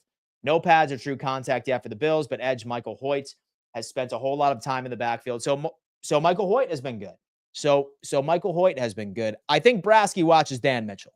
All right. I think Alex Brasky watches Dan Mitchell because I have been noticing that he has been like putting a caveat on really whatever updates that you see on the defensive line, suggesting that there's no pads on that. I appreciate it. I certainly appreciate it because we are making sure everybody in here is aware. Don't take anything that you hear from the trenches up at least until pads are coming on. But that's encouraging. That is encouraging. I like that Michael Hoyt is also in the backfield quite regularly. Let's talk about that. Come on, baby. Let's make it happen. We had Allen miss deep, and then yards per pass said that these were the Bills uniforms back in what year? 1960s was the Buffalo Bills uniforms back in the 1960s. Can anybody confirm this? I feel like this is the first time I've seen it. This looks like Lions jerseys, but they're saying that this right here was the Buffalo Bills jerseys back in the 1960s. And so I trust yard per pass. I certainly do. And so I trust that account. But we'll see. I live in the country/coal region, part of central Pennsylvania. We are about four-wheeling bonfires and football. Go Bills. Look at that, man. I like that. Yeah, those are it. Confirm they are based off of the Lions unis because and that's where Ralph came. Interesting. I'm so icy. Ooh, I've never seen that jersey in my life. Neither have I. It's the first time my eyeballs have been graced. Mike, you did that on purpose, so I'd hit the link accidentally while going to say something in the chat, Matt. New Josh video. Yeah, I did see that right here, right? Down right there. Winter is coming, baby. Winter is coming. Dude, he's going alien mode this year. Josh Allen, dude. Josh Allen is about to absolutely destroy the league, and I'm here for it. We jumped from zone nickel to man coverage towards the end of the year. We're jumping back to zone this year or keeping the man as a priority. I still think that zone is going to be the key portion of the DNA. But when we need to run man, now I believe we actually have the personnel to get it done. And it's funny how it's only one player. It's all going to depend on Max Harrison because now we have personnel that can actually run side by side with some of these upper echelon speedsters, right? Like there's a couple of defenses that I think we more than likely will run man coverage with. Like what I think would be ideal is running man coverage against the Cincinnati Bengals is probably going to be my go-to. I would probably put the speedster on Jamar Chase. I'm not saying that he's going to beat Jamar Chase very often, but I think that's the best matchup. Have Benford on T. Higgins, right? So I think that we're going to run man strategically based off of the opponent by itself, but I still think that we're going to be somewhat married to zone schemes. And who wouldn't at this point? All right, so a brief lull right now in practice. It's crazy how my whole family are fans of the AFC East. My Uncle Billy is a Bills fan. My Uncle Dan is a Jets fan. My Uncle Jason is a Patriots fan. And my Uncle Keith is a Dolphins fan. It's the AFC East roundtable in real life. We have Jonathan Myers, no pads on, like you said, and I love that Josh is making some great connections with the wide receivers. But does this cause any concern with the secondary? Wish we were getting a 50-50 on receptions, in my opinion. Yeah, man, like normally when it comes into training camp, it's typically a red flag if offense is far ahead of defense at the beginning. But then again, I also like to acknowledge that this defense is going up against the best offense in the NFL back in 2024. Have Josh Allen coming off of an MVP season. So I like to take it with a grain of salt. But yeah, I suppose that you could be concerned, Tad. But then again, so there are some new pieces. And we haven't heard much from Taron Johnson. We know that Christian Benford had a hell of a day on day one, but we will see. It's great seeing Trey White back in a Bills uniform. Will be a great leader / mentor in the CB room. If you can get quality and consistent production paired with ample opportunity for TJ Sanders, Deion Walker, Landon Jackson, and Michael Hoyt, it takes the Bills' defensive line to levels it hasn't seen. All four have made an impact through 3 days on camp. So you have Landon Jackson, Michael Hoyt, Deion Walker, and TJ Sanders have made an impact. Man, dude, listen, man, we are rocking right now. Justin, what's going on at practice, man? I could only assume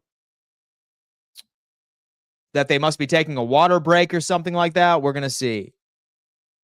Is your Uncle Dan also like Richie? Oh, my God. Hee haw hi. 374 Bell Swamp Connection, Winnebago, North Carolina. Mud Hogger, we're so close to you when you were in Myrtle Beach. Dude, we had it in so the mud bog we went to was right outside of Green Sea, South Carolina. It was, I think the town was called I forgot what it was called, but it was right outside of Myrtle Beach, man. We would go there. That's damn, dude, that's awesome. Look at that, brother. Coffee Zin Supremacy. Oh, yeah, dude, listen, a coffee and a Zin is a part of my morning routine. I was just saying respect from me to your dad. But to me, and so the Broncos are like you guys talking about the Dolphins. Oh, my God. It's got me excited to see the penetration of the defensive line getting for this year. Dude, look, we need this defensive line more than anything to step up and make a jump. It's been the one unit on a McDermott defense that has never wowed me, like year after year. We got to improve. And so I'm not even going to go out and say that my expectations are top 5 because I don't think that's where this unit needs to be in order for us to be successful. Last year, 27th in preventing third down conversions. James, if we can get this defensive line to 14th, 15th, 16th even, I genuinely believe that's good enough to where we can finally get over the hump.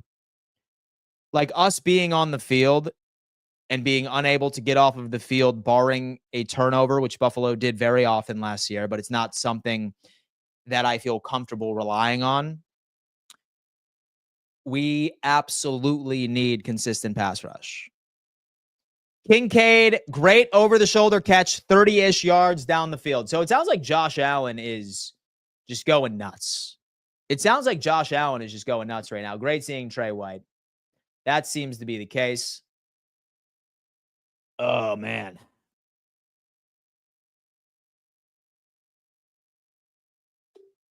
I'm going to screenshot that bad boy. We're going to put that uniform in there, and we're going to lock in with a little bit of practice. Lock in a little bit. Okay. Allen hits Kincaid for a good gain. After a quiet start to camp, Kincaid shakes just loose from Cam Lewis to make a 20-yard catch from Josh. Speaking of somebody that needs to actually work. Speaking of somebody that needs to take a jump in 2025, that's Dalton Kincaid. And you need it.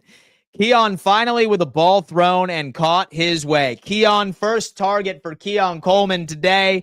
Shakir over the middle. Guys, listen, look for Justin Morris in the chat. He's giving you everything that you need to know. Everything that you need to know. Keon finally with the ball thrown and caught his way. Justin Morris, Shakir over the middle, guys. Offense is cooking. I have not seen many plays from the defense today, barring, of course, that one interception from Taylor Rapp, which was quite clearly a miscommunication between Josh Allen and everybody else. 330 of you are watching, guys. If you are just coming in, I am consolidating each and every single piece of information that's coming from training camp. So you don't need to wait for the end of the day to gather all the information. I'm telling you the information as it crosses my screen. Guys, we want to make sure everyone at Bills Mafia has the luxury of being able to be in the know. So do me a favor. There are 330 of you watching. There needs to be 330 thumbs up signs smashed. If you are watching, do me a favor. Just take that millisecond, hit that thumbs up sign. Let's pump this up, man, because we want to grow our community. We want to make sure that everybody in here is as informed as humanly possible. Mike White is taking second team reps. QB2. Mike White is taking second team reps. Guys, this is big. It's funny, Justin, because we should have given you access to the Bills Roundtable X account. That's what we should have done. Allen to Kincaid for an absolute dime in 11 on 11s. My guy, I just praised Cam Lewis in coverage. That's the way it goes sometimes. Got up, shaking ahead a bit that he didn't make the play. Great, perfect throw. Allen hits Kincaid. In case you guys are trying to remember a play that is top of mind for Cam Lewis, if anybody remembers that highlight reel catch that Justin Jefferson made on Buffalo a couple of years ago, Cam Lewis was in coverage. I'm not trying to spread hate on the guy. I'm just trying to add context. If anybody remembers that catch from Justin Jefferson that broke our hearts in overtime against the Minnesota Vikings, Cam Lewis was in coverage. Just want to tell you that. Anyway, horrible throw by Mike White. All right, he's not doing himself any favors. He's not doing himself any favors, man. If he wants to take this QB2 position, I'm there. I rejoined. Thumbs up, thumbs up, thumbs up. Cut him now. Somebody says he's done. He's done right now. Cam Lewis helped Jefferson catch that ball. Yes, he did. He did. Listen, even Khalil Shakir is on my side about this, folks. Even Khalil Shakir is on his side. Man, let's talk about this, man. Look at that. 279 likes. Guys, we are so close to 330. All right, listen, I know for damn sure out of the 300 of you, there is likely 70 of you watching. Just do me a favor. Hit that thumbs up sign, man. Let's grow this community. Cut the bum, Mike. Cut him. Cut him. Wings has had enough. He's seen enough. Got to play around with the boards there so I can get acclimated. Jon Snow. Mike White won't practice with the first team since Milano still gives him nightmares. Fair enough. Fair enough. Yes, I remember that.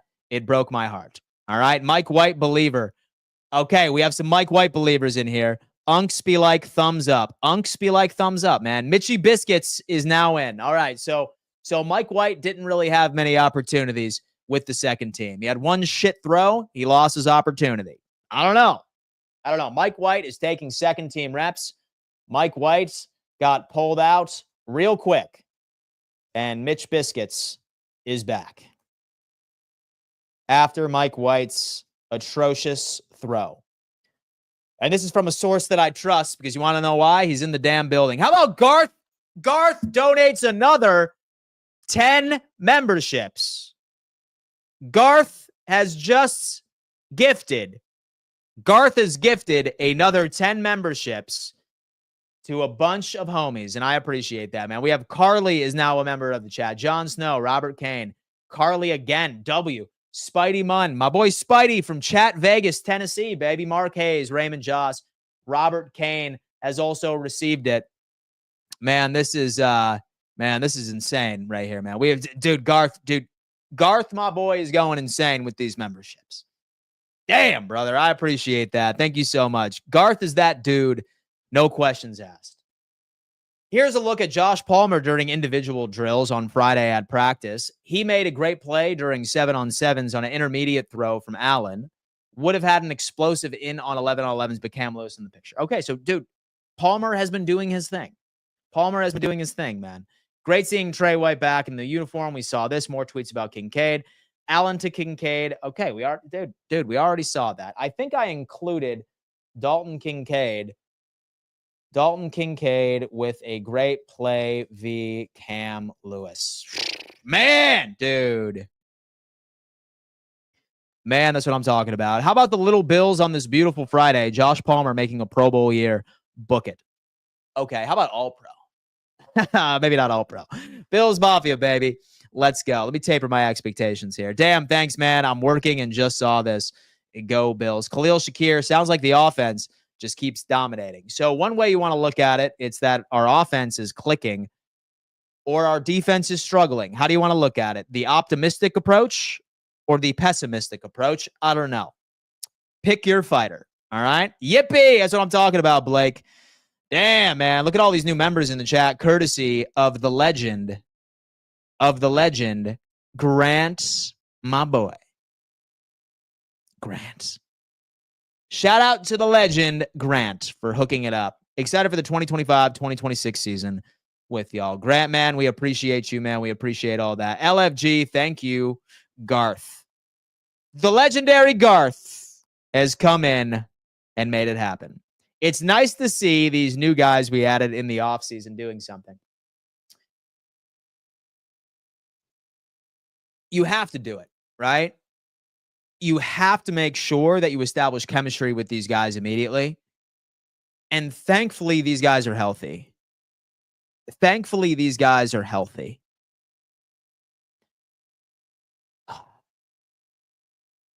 Because chemistry is so important right now.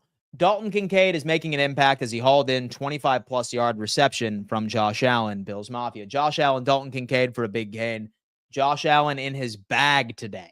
All right, Kincaid has been a top target of throughout the offseason and training camp. This connection is set to flourish. Downfield game was missing last year, not missing to begin in camp.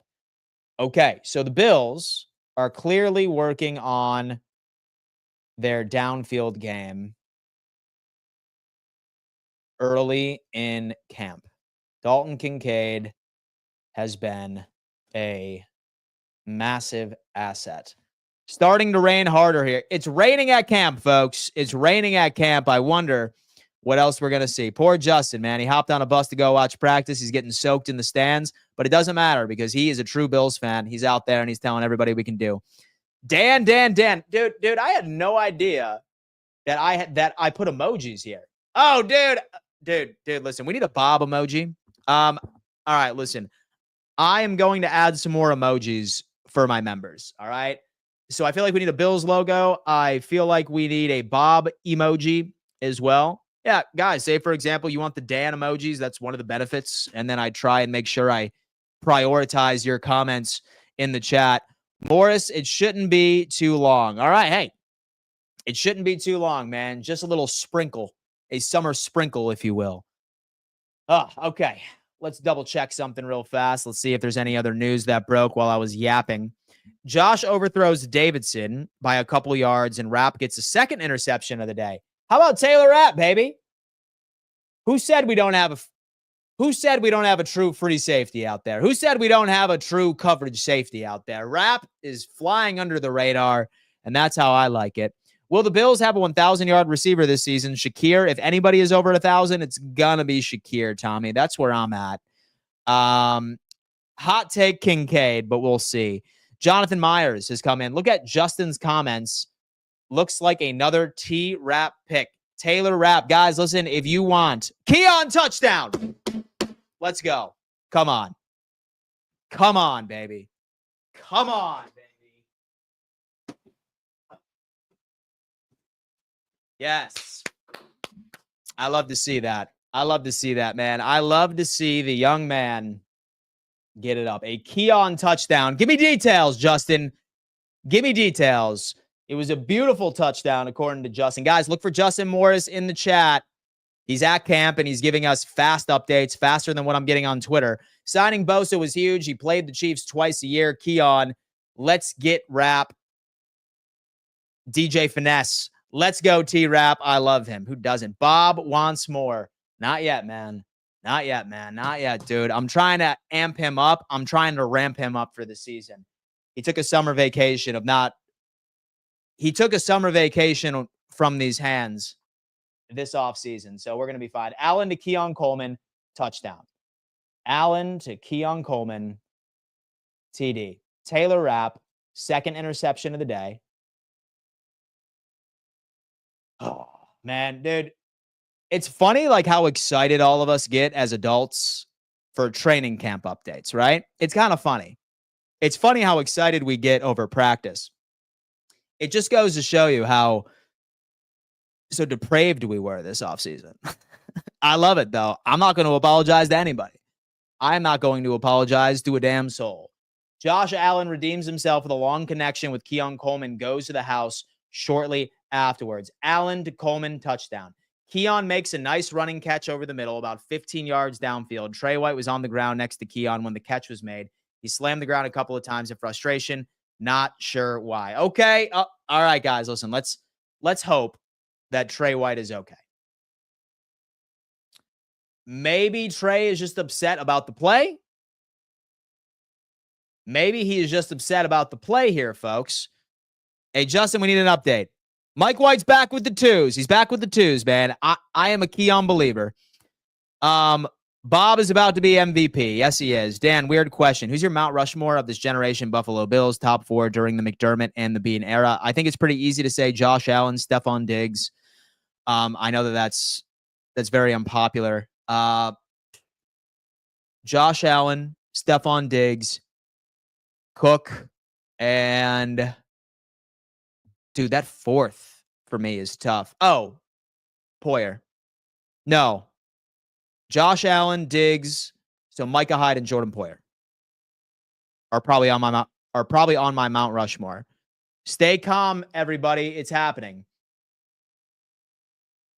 Being told Trey blew a tire on the play. What does that mean? What does that mean? Chat, what does that mean? Justin, update.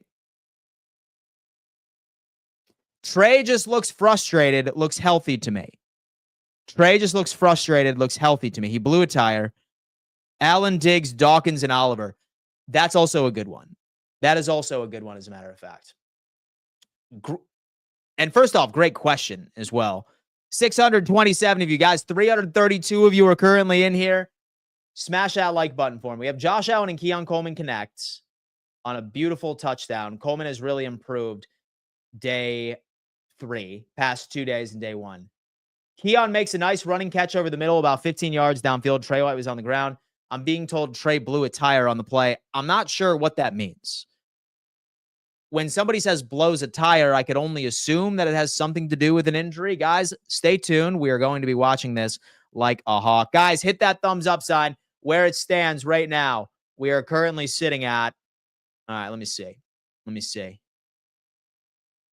296. Let's get up to 320, folks. I'm consolidating every single piece of information. I'm giving you up-to-date updates at Bills camp as things are going on.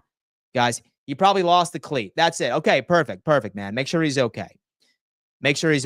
If you had to pick a non-starter to make the biggest impact this season, who would it be, offense and or defense? If you had to pick a non-starter to make the biggest impact this season, who would it be? Give me Jordan Hancock. He's going to be a depth piece, a Swiss Army knife on this defense. I'm going Jordan Hancock on defense, and give me Ray Davis for the Buffalo Bills on the offensive side of the football. Dan, which camp battle is most intriguing to you? I'd probably say Cam Lewis and Jordan Hancock is probably my biggest one. I can't see the join button. I don't have a lot of subs on my own channel. Hey, man, listen, no problem. As far as joining, like, that's going above and beyond, and I appreciate everybody that joins as the membership over here. I really do. But the easiest way to show love, guys, is just hitting that free thumbs up sign and making sure that you put this a part of your daily routine of coming to hang out with me. Watching from Port Moresby, Papua New Guinea. Keep up with the content. Grandpa, thank you so much, man. I appreciate that. Watching from, that's my guy, dude. That's my guy. Question. Do you want to see more heavy box 3 linebacker defensive sets with Bernard, Milano, and Williams if we're running man defense? So it's hard for me to justify that because that means we're taking away one of our best players on the defense. 4-3 means that there's no Taron Johnson on the field. And Taron Johnson is a very important piece to this defense. I'm fine with it strategically here and there, but I don't want it to be a complete identity shift on defense. Say that makes sense, right? That's typically how I look at it when you have a player that's that efficient at the nickel corner spot. So that's why I'm kind of against it. Trey is still on the field. Okay, perfect. All right, perfect. Thad Brown out here, man. He's causing heart attacks. He's causing heart attacks out here. Josh Allen and Keon Coleman connect already.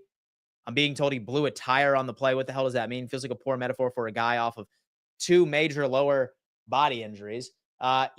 Yeah, most definitely. He scared us all with that tweet. I can tell you that. Sub to Dan right now, midnight. Thank you so much, man. We just crossed 44,000 subscribers, which is awesome. I love building this family. I really do. Born in Buffalo, watching from West Palm Beach, Florida. Love the show. Go Bills. Paul Raymond. I appreciate that, man. My Floridian brother. I am also in Florida, my friend.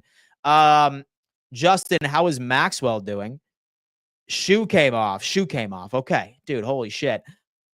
I hate slot because our DBs suck at tackling, and it puts twice the amount of pressure on the D-line, and then the back 7 can't fill the gaps good enough.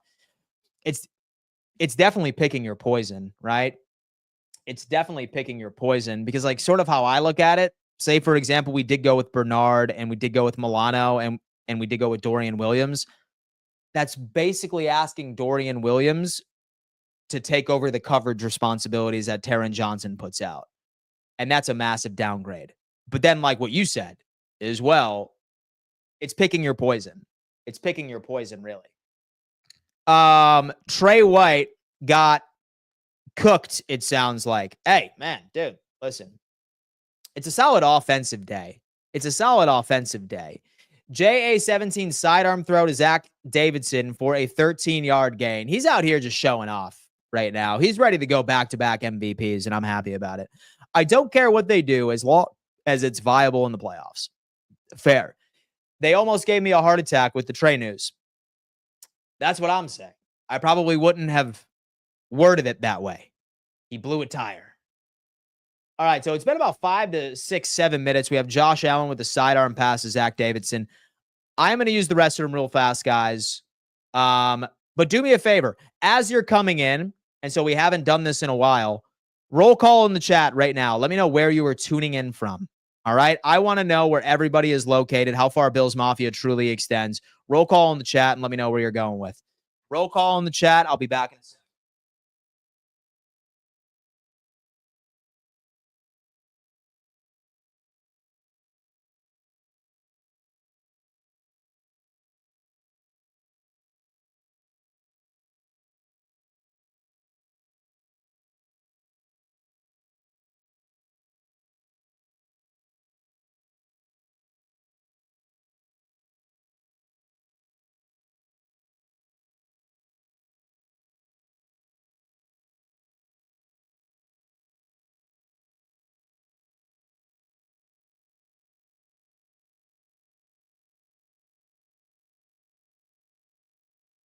Topo Chico right here, folks. Hold on.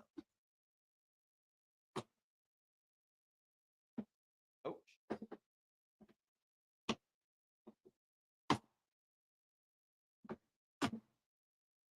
Hold on.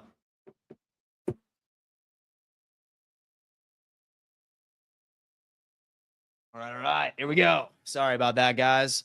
I should open up my sparkling water real fast. We have some roll call in the chat. Let's lock it in. We have Penfield, New York is in the chat. Adam, what is going on, man? Jensen Beach, Florida. Rochester, New York. Michigan in the building. Cincinnati, Ohio. Altoona, Iowa. Brandon, Florida. Bills Mafia. Niagara Falls, New York. Iowa, go Bills. Port St. Lucie. Tulsa, Oklahoma. Sarasota, Florida. Cortland, New York. Nashville, Tennessee. Scranton, Pennsylvania. Viltrum, sick. Love that show. Rochester, New York. Mitchie Biscuits back on the field, by the way, folks, with the 2s. Long Island, New York. Eastside, Buffalo. Denver, Colorado. Penfield neighbor. Eastside, Buffalo. Let's talk about it, DJ. Sweden, here. Let's go. Mad Max in cornerback with the second team. Greenville, South Carolina. Hey, Denver. Chihuahua, Mexico. What's going on? Webster, New York. Binghamton, New York. Greenville, South Carolina. Nevada Desert. Naptown. We have Northern Virginia, St. Louis. North Korea is in the building right now. Buffalo, New York. Wayland, New York. Floyd, New York. Newfane, New York. Venice, Florida, baby. Gator Bills. 96. Guys, keep on with that roll call, man. I'm interested. Man. All right, guys. Let's see if there's any other updates.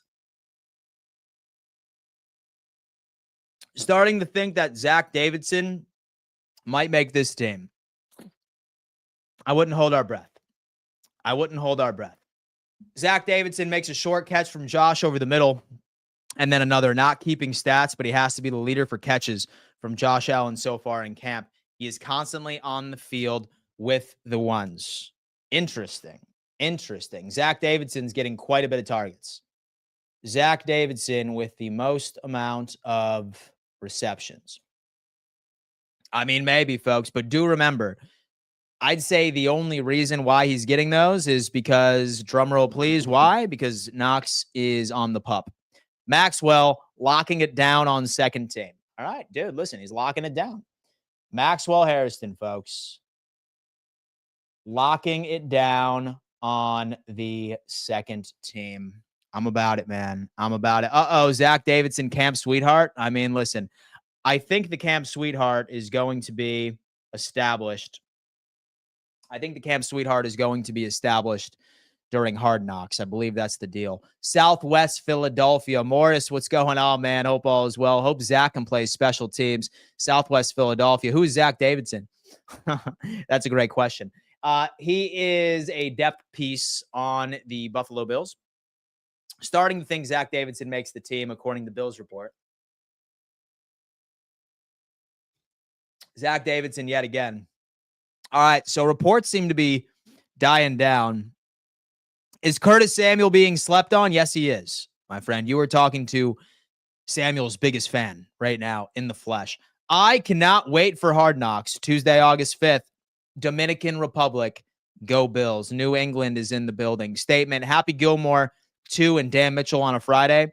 Doesn't get much better. I forgot that Happy Gilmore 2 is out. I will be watching that this evening. Central PA, Drew. All right, man, we got Dan. You got to watch Hard Knocks live when it comes out. So you're saying that you would like me to watch Hard Knocks and live react to it? Oh, okay. Let's do it.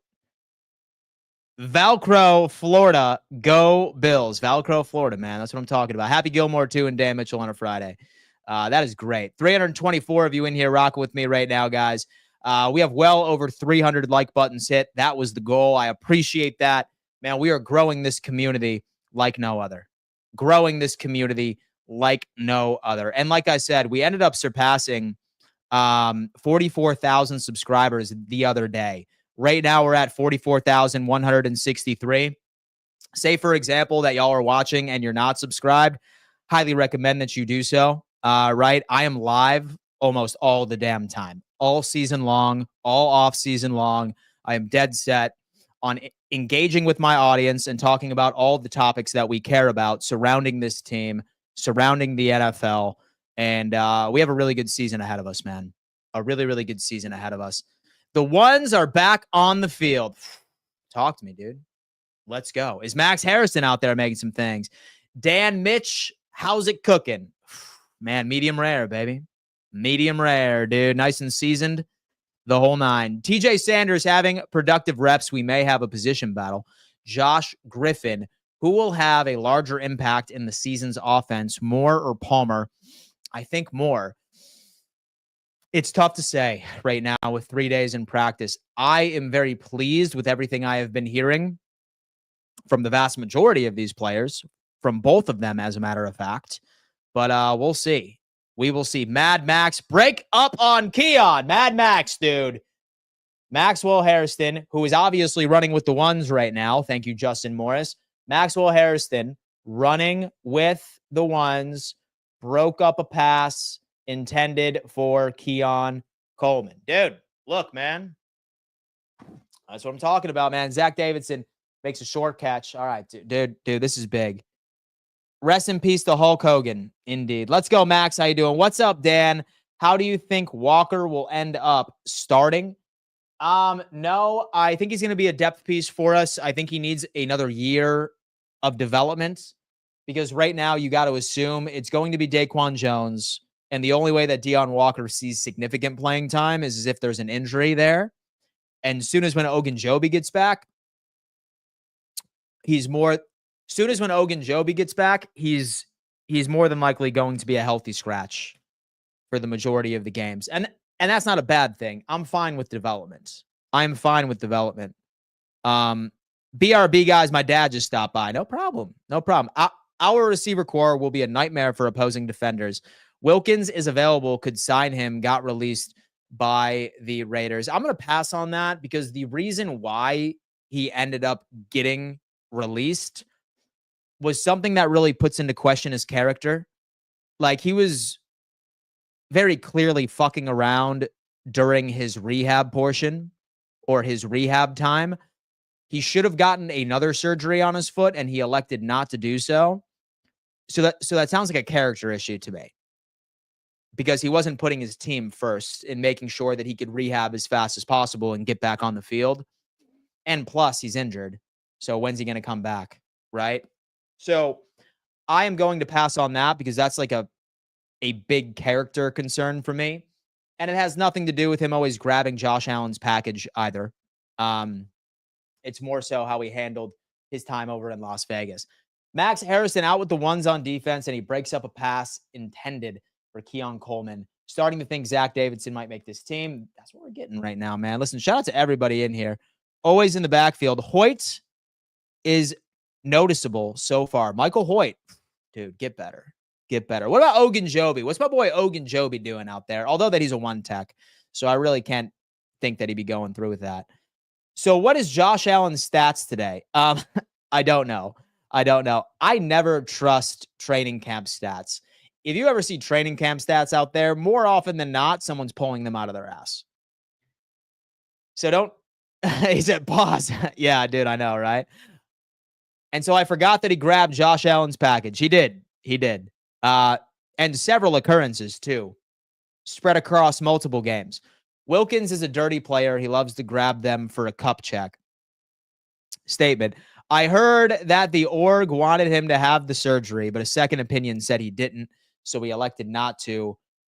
Sounds a lot like an ethical situation. I mean, we'll see. Josh Allen humped Wilkins' face too. It sounds like that there's a lot of sexual tension there. I'm just kidding. Give me Josh Palmer content, is what they're saying. Okay, we already got Josh Palmer content. Keon Coleman contested catch opportunity near the sideline. Rookie cornerback Max Harrison there to knock the pass down. Nice play from the rookie. Coleman has had a nice day otherwise. Okay, so that was a Keon Coleman contested catch situation. If Wilkins was healthy, I'd gladly welcome him to the Buffalo Bills. I mean, hey, yeah, most definitely. He's a player for sure. He was trying to get 2 sacks in one play for the stat line. Respect. Jack Eichel's situation is not ethical. And so I bet, oh my God. And the offensive line and the defensive line are throwing hands. O-line and D-line throwing fists.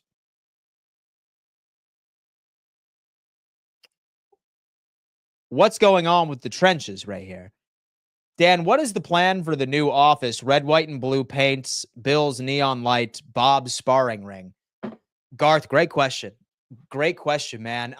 So I think I'm going to make it a bit more like professional. You know what I'm saying? So I'm thinking about painting the back wall black, where I'm going to have my company's logo in the back, Roundtable Sports. I'm probably going to have 2 bookshelves with my helmet collection, like right in the background, 2 brown leather chairs, especially for my live game reaction videos.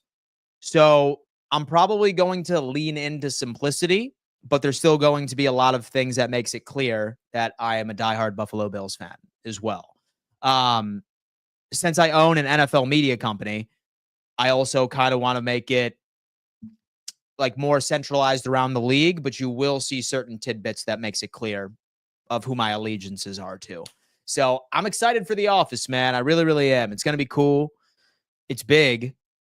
It's a lot bigger than this room, which is nice.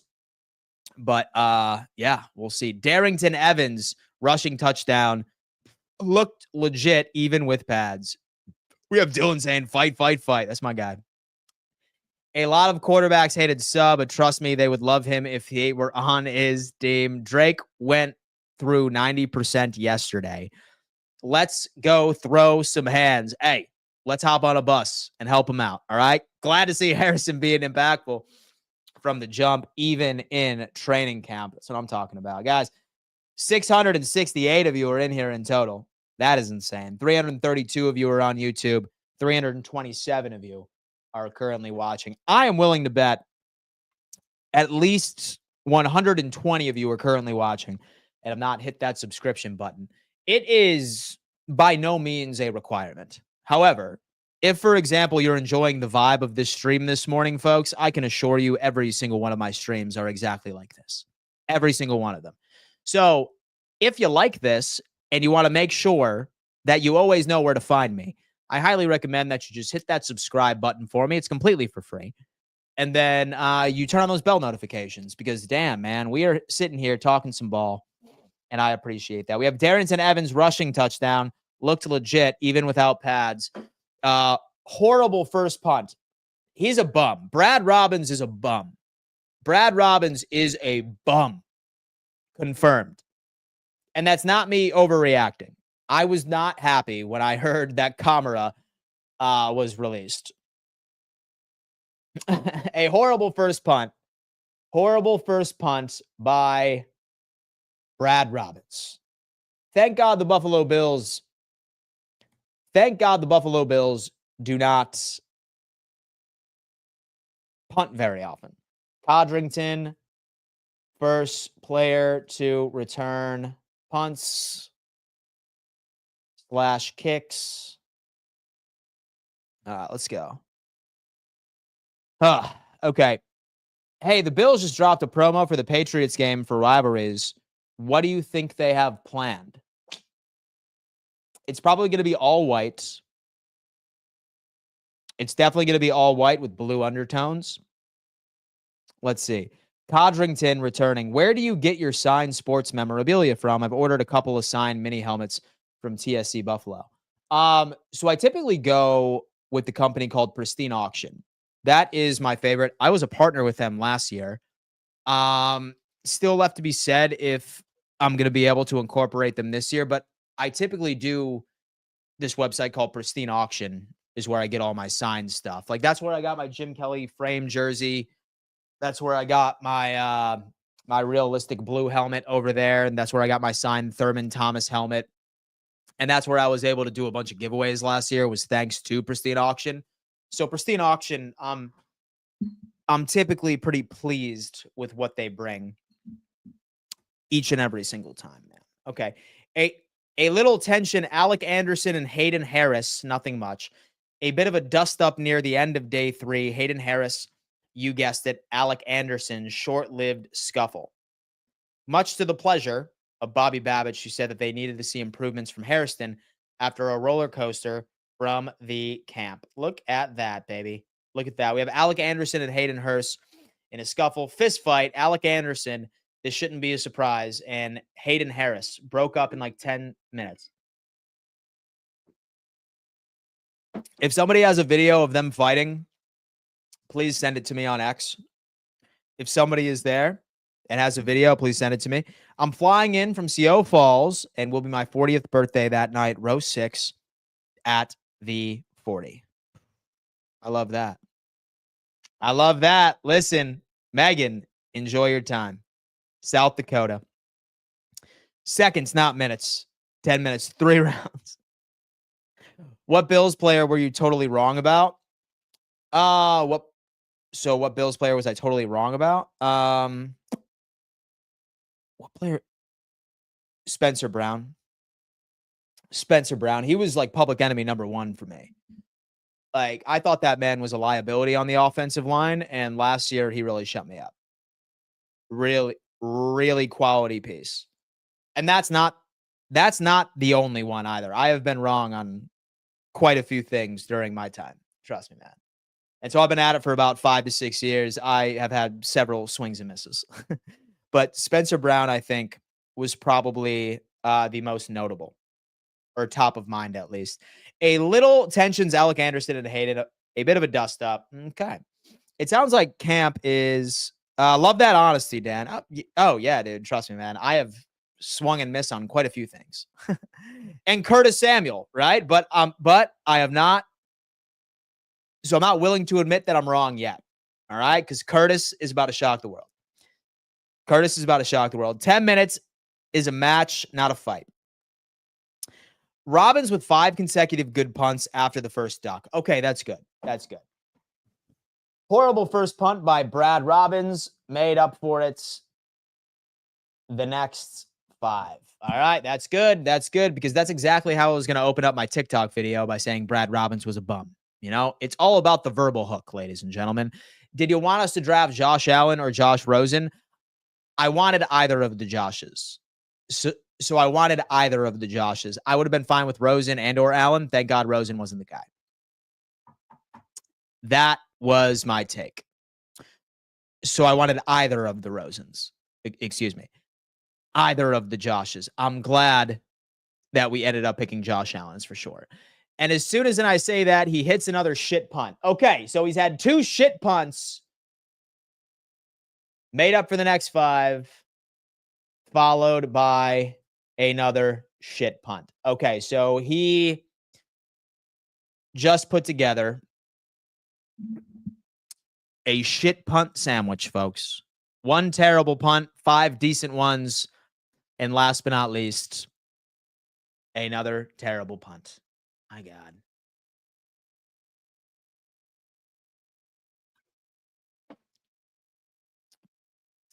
If somebody has a video of this fool kicking ducks, let me know.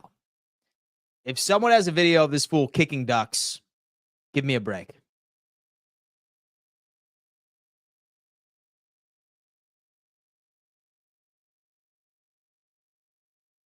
Thank you for the gift sub. Prison Mike is in here. He's doing his thing. Statement. We have AJ Epinesa did not practice today due to an ankle injury. That is correct. Robbins was garbage in Cincinnati.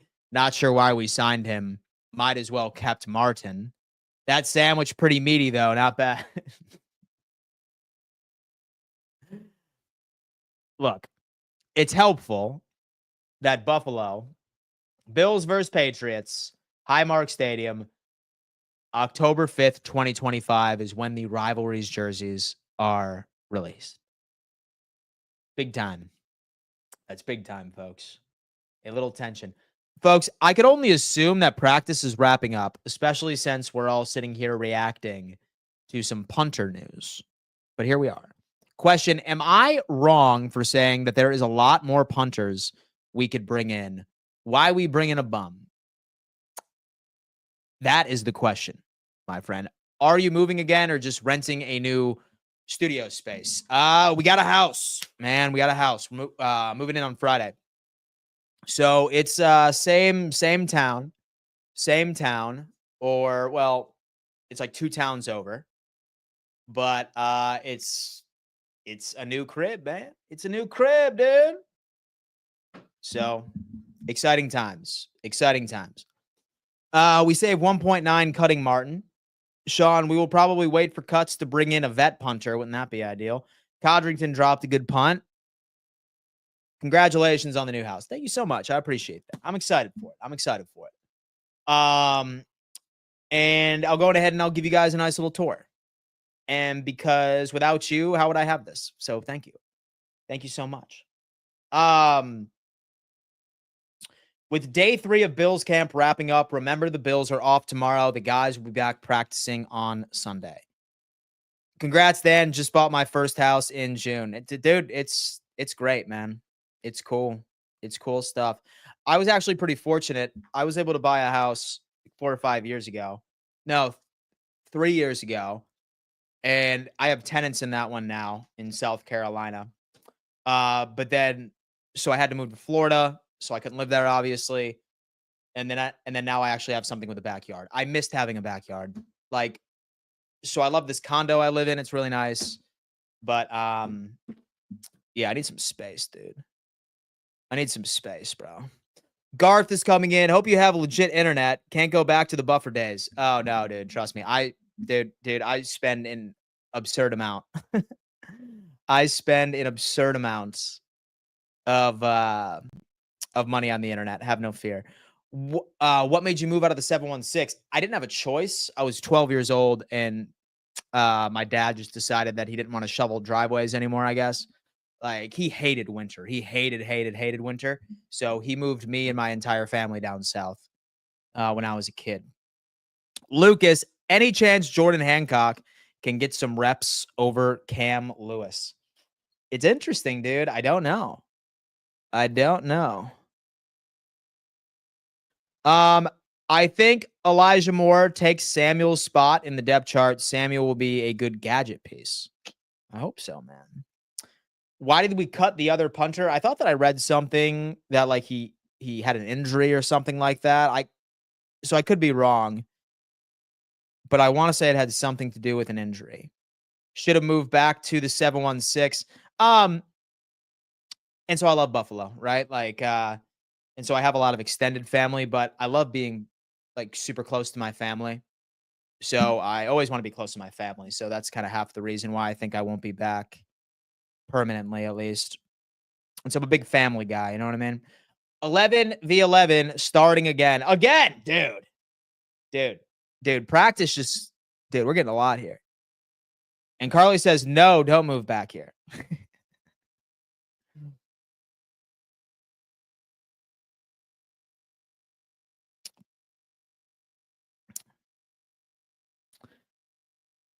So we cut him because Knox got injured and they needed to add another tight end.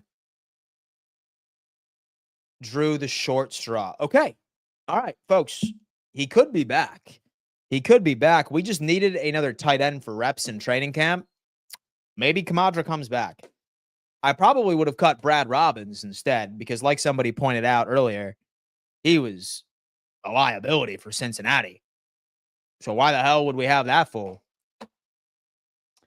Day 3. We have 11 on 11 starting again, it sounds like. Trey, really nice breakup over the middle, stopping Josh throw to Shakir.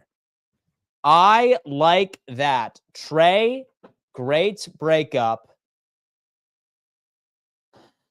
against Shakir, thrown by Josh, 11 on 11.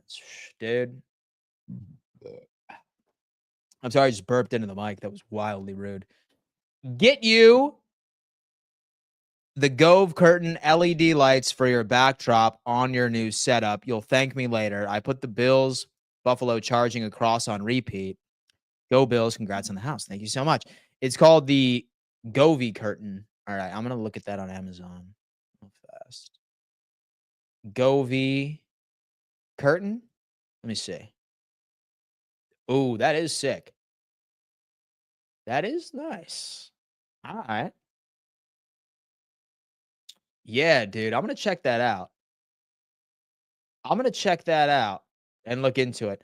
So the problem with lights sometimes there's just like a big, like it's super noisy. So especially when it comes into the camera and like there's a glare, but I think I might finesse it. Benford blanketed Palmer. Ref threw a flag for PI. Okay, so refs are finally throwing some flags, I see. Benford draws PI penalty against Palmer. Dude, my boy Justin coming in here with incredible updates. Trey White with a pass breakup on pass intended to Khalil Shakir over the middle. That's great. Trey, dude, shout out to Trey White making plays. That's good. That is good. Put Giants decor in the new house. Look at that. So to make a room for another tight end because Knox cut out. From Brooklyn, New York, go Bills, Francisco. I need a Bob getting bitch slap shirt. Okay, look. I am going to work on a Bob getting bitch slap shirt. Justin the Van Morris, he's coming in. Only way to stop Palmer today is with PI. Yes, sir. And guys, listen, he's one of the writers over at Roundtable Sports. I can imagine he's planning on doing some sort of article piece during his experience at camp. So So be on the lookout from that. Say that you follow me on X. It's at Real Dan Mitchell. I will be retweeting it and showing it some love. So stay tuned for that as well. From Melbourne, Australia, go Bill. Shane, good evening, my friend. Good evening. Thank you for joining us, man. We have learned quite a bit today in practice. It's been awesome. Trey White, pass breakup on a pass intended for Khalil Shakir. Saw this already. This is all good news. We had Josh Allen pass intended for Khalil Shakir. Trey White makes a break. Okay. Have a dump off pass to Ty Johnson. Only way to stop Palmer is pass interference. It sounds like, man. Okay. So if you put the lights on an angle some way to not interfere with the camera, it can work out. You can change the backdrop with your phone or customize your own image. DL with the other user ideas. Pretty cool. I got to get it done. See you bums week 2. Trash Allen loves to throw the other team early. King Lowski, you have not beaten this team, and God knows how, since you had the child, bro. You no longer have the child on your team, all right? You stand no choice. Your soft-ass QB being carted off the field with a boo-boo on his toe. With a boo-boo on his toe, man. He's getting carted off. That's soft. My quarterback would never, because he's a real man, King Lowski. Little boo-boo on the toe. Got carted off. Come on. Come on. Okay, Justin Morris gave in. Keon hitting the chest, dropped for a big gain. Yes! Let's go. Justin, I'm sorry about that. Justin, I'm sorry about that. Keon Coleman dropped in the chest. Hitting the chest, man. Big gain from Keon. Talk to me, dude. Talk to me. We have Josh Palmer draws a pass interference call with Christian Benford. Keon drives on Harrison, breaks into a post, wide open for 20. Ball bounces. Oh, he dropped the ball. Wide. Keon Coleman drops a pass when he was wide open. Dude, honestly, like with Keon Coleman was probably so shocked that he ended up gaining separation on Maxwell Harrison.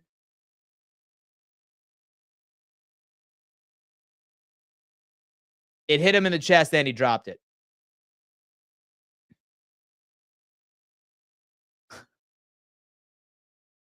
Mike, what are you talking about?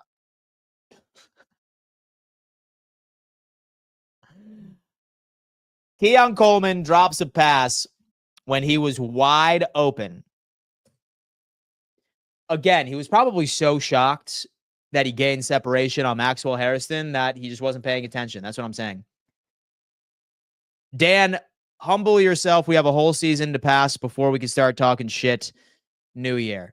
Look, I have a very key rule for myself. And say, for example, that you would like to implement this mentality. You can. If not, I'm not holding anything against you. My team can be humble. As long as my locker room is humble, then I'm a happy man. And I will talk shit when I want to, Drew. I love you, Drew. I'm talking shit. I'm doing it. I love this team. I believe in this team. My energy is through the roof. Dan Mitchell being cocky plays zero effect on how this Buffalo Bills team plays. I'm going to fan the way I want to fan, baby. I love you, Drew. I love you, brother. Going back for vacation. Love what you're doing, man. Be good, do good. God bless, and go Bills. Thank you so much. I appreciate that. Hawes with a great route and catch on Hamlin. Yes, that's what I'm talking about. That's what I'm talking about. Hawes with a great catch on DeMar Hamlin. Hawes, great catch on DeMar Hamlin. Let's talk about it. Let's talk about it. Danny boy, what's up, fool? What is up, fool? I'm doing good. Dan Mitchell, hot take. Absolutely, baby. Absolutely. I'm going to beat my chest about my Buffalo Bills team. It's going to lock in. My boy Drew comes in. He's flexing on me. Yeah, baby. Hey, man, that's what I'm talking about, man. Let's smile. Let's smile. Because what I will say is that this team, I'm the most comfortable with this team based off of depth. Plenty of that. Dan Mitchell will be wearing plenty of shirts, though. All right, listen, I think that was a phase in my content creation career. If y'all knew, last year I thought my good luck charm was ripping my shirt off so the Buffalo Bills could go on ahead and like get hot. It worked, all right? It worked for the most part. I'm not going to lie to you. But now I'm good. I'm good. I'm good. Maybe I will. Maybe I'm speaking too soon. Maybe I do it, but for the most part, I think that I've kind of calmed down a little bit. I don't know what it is. I've organized tons of events, gotten donations from sponsors. I'm also on the committee for our local Boy Scout troop. Look at that. Hawes is going to be our Gronk Kelsey. I'm excited. Dude, I love the optimism. I love the optimism. We have Taylor Rapp has 3 interceptions. 3! Dude, Taylor Rapp has 3 interceptions on the day. That is insane. Coleman creates separation from Harrison, and the ball bounces right off of his chest. Keon was just so shocked.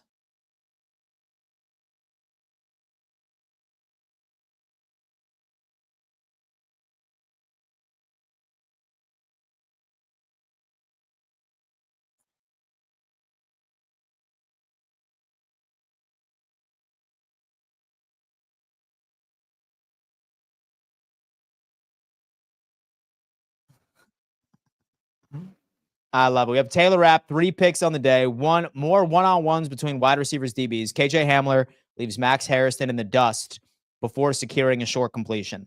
Okay, KJ Hamler leaves Max Harrison in the dust.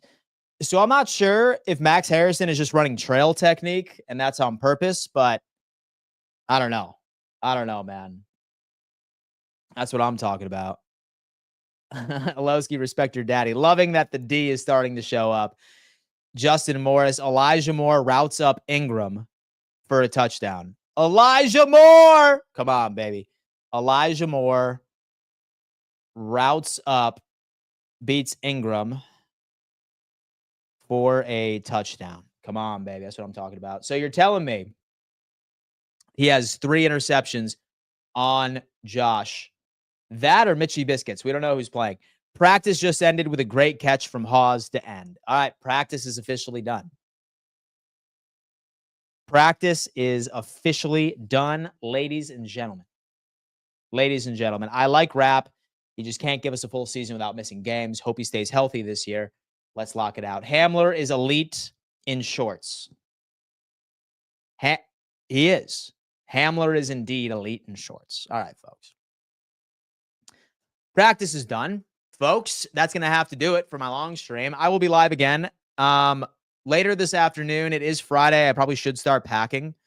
I'm going to try and get back probably a bit earlier today, but as long as everybody has your bell notifications turned on, you will be notified. Again, hit that thumbs up sign. I appreciate all of you rocking with me all morning. All right. Shout out to my members. Shout out to my mods for always helping me out and bringing the hammer of justice. And love all. Dan Mitchell has nightmares about me. No. You have nightmares about Josh Allen, my boy. All right. King Lowski, I love you, man. I love you, man. We'll see you on the 4th and forever situation. All right.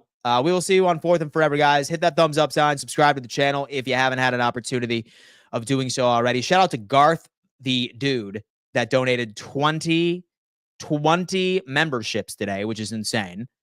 Stay tuned for a lot of TikTok content, Instagram content based off of everything I've learned from Bills camp and all across the NFL at Real Dan Mitchell on TikTok and Instagram, folks, in case you're interested in that. And I will see you a bit later this afternoon. Love you guys. Peace.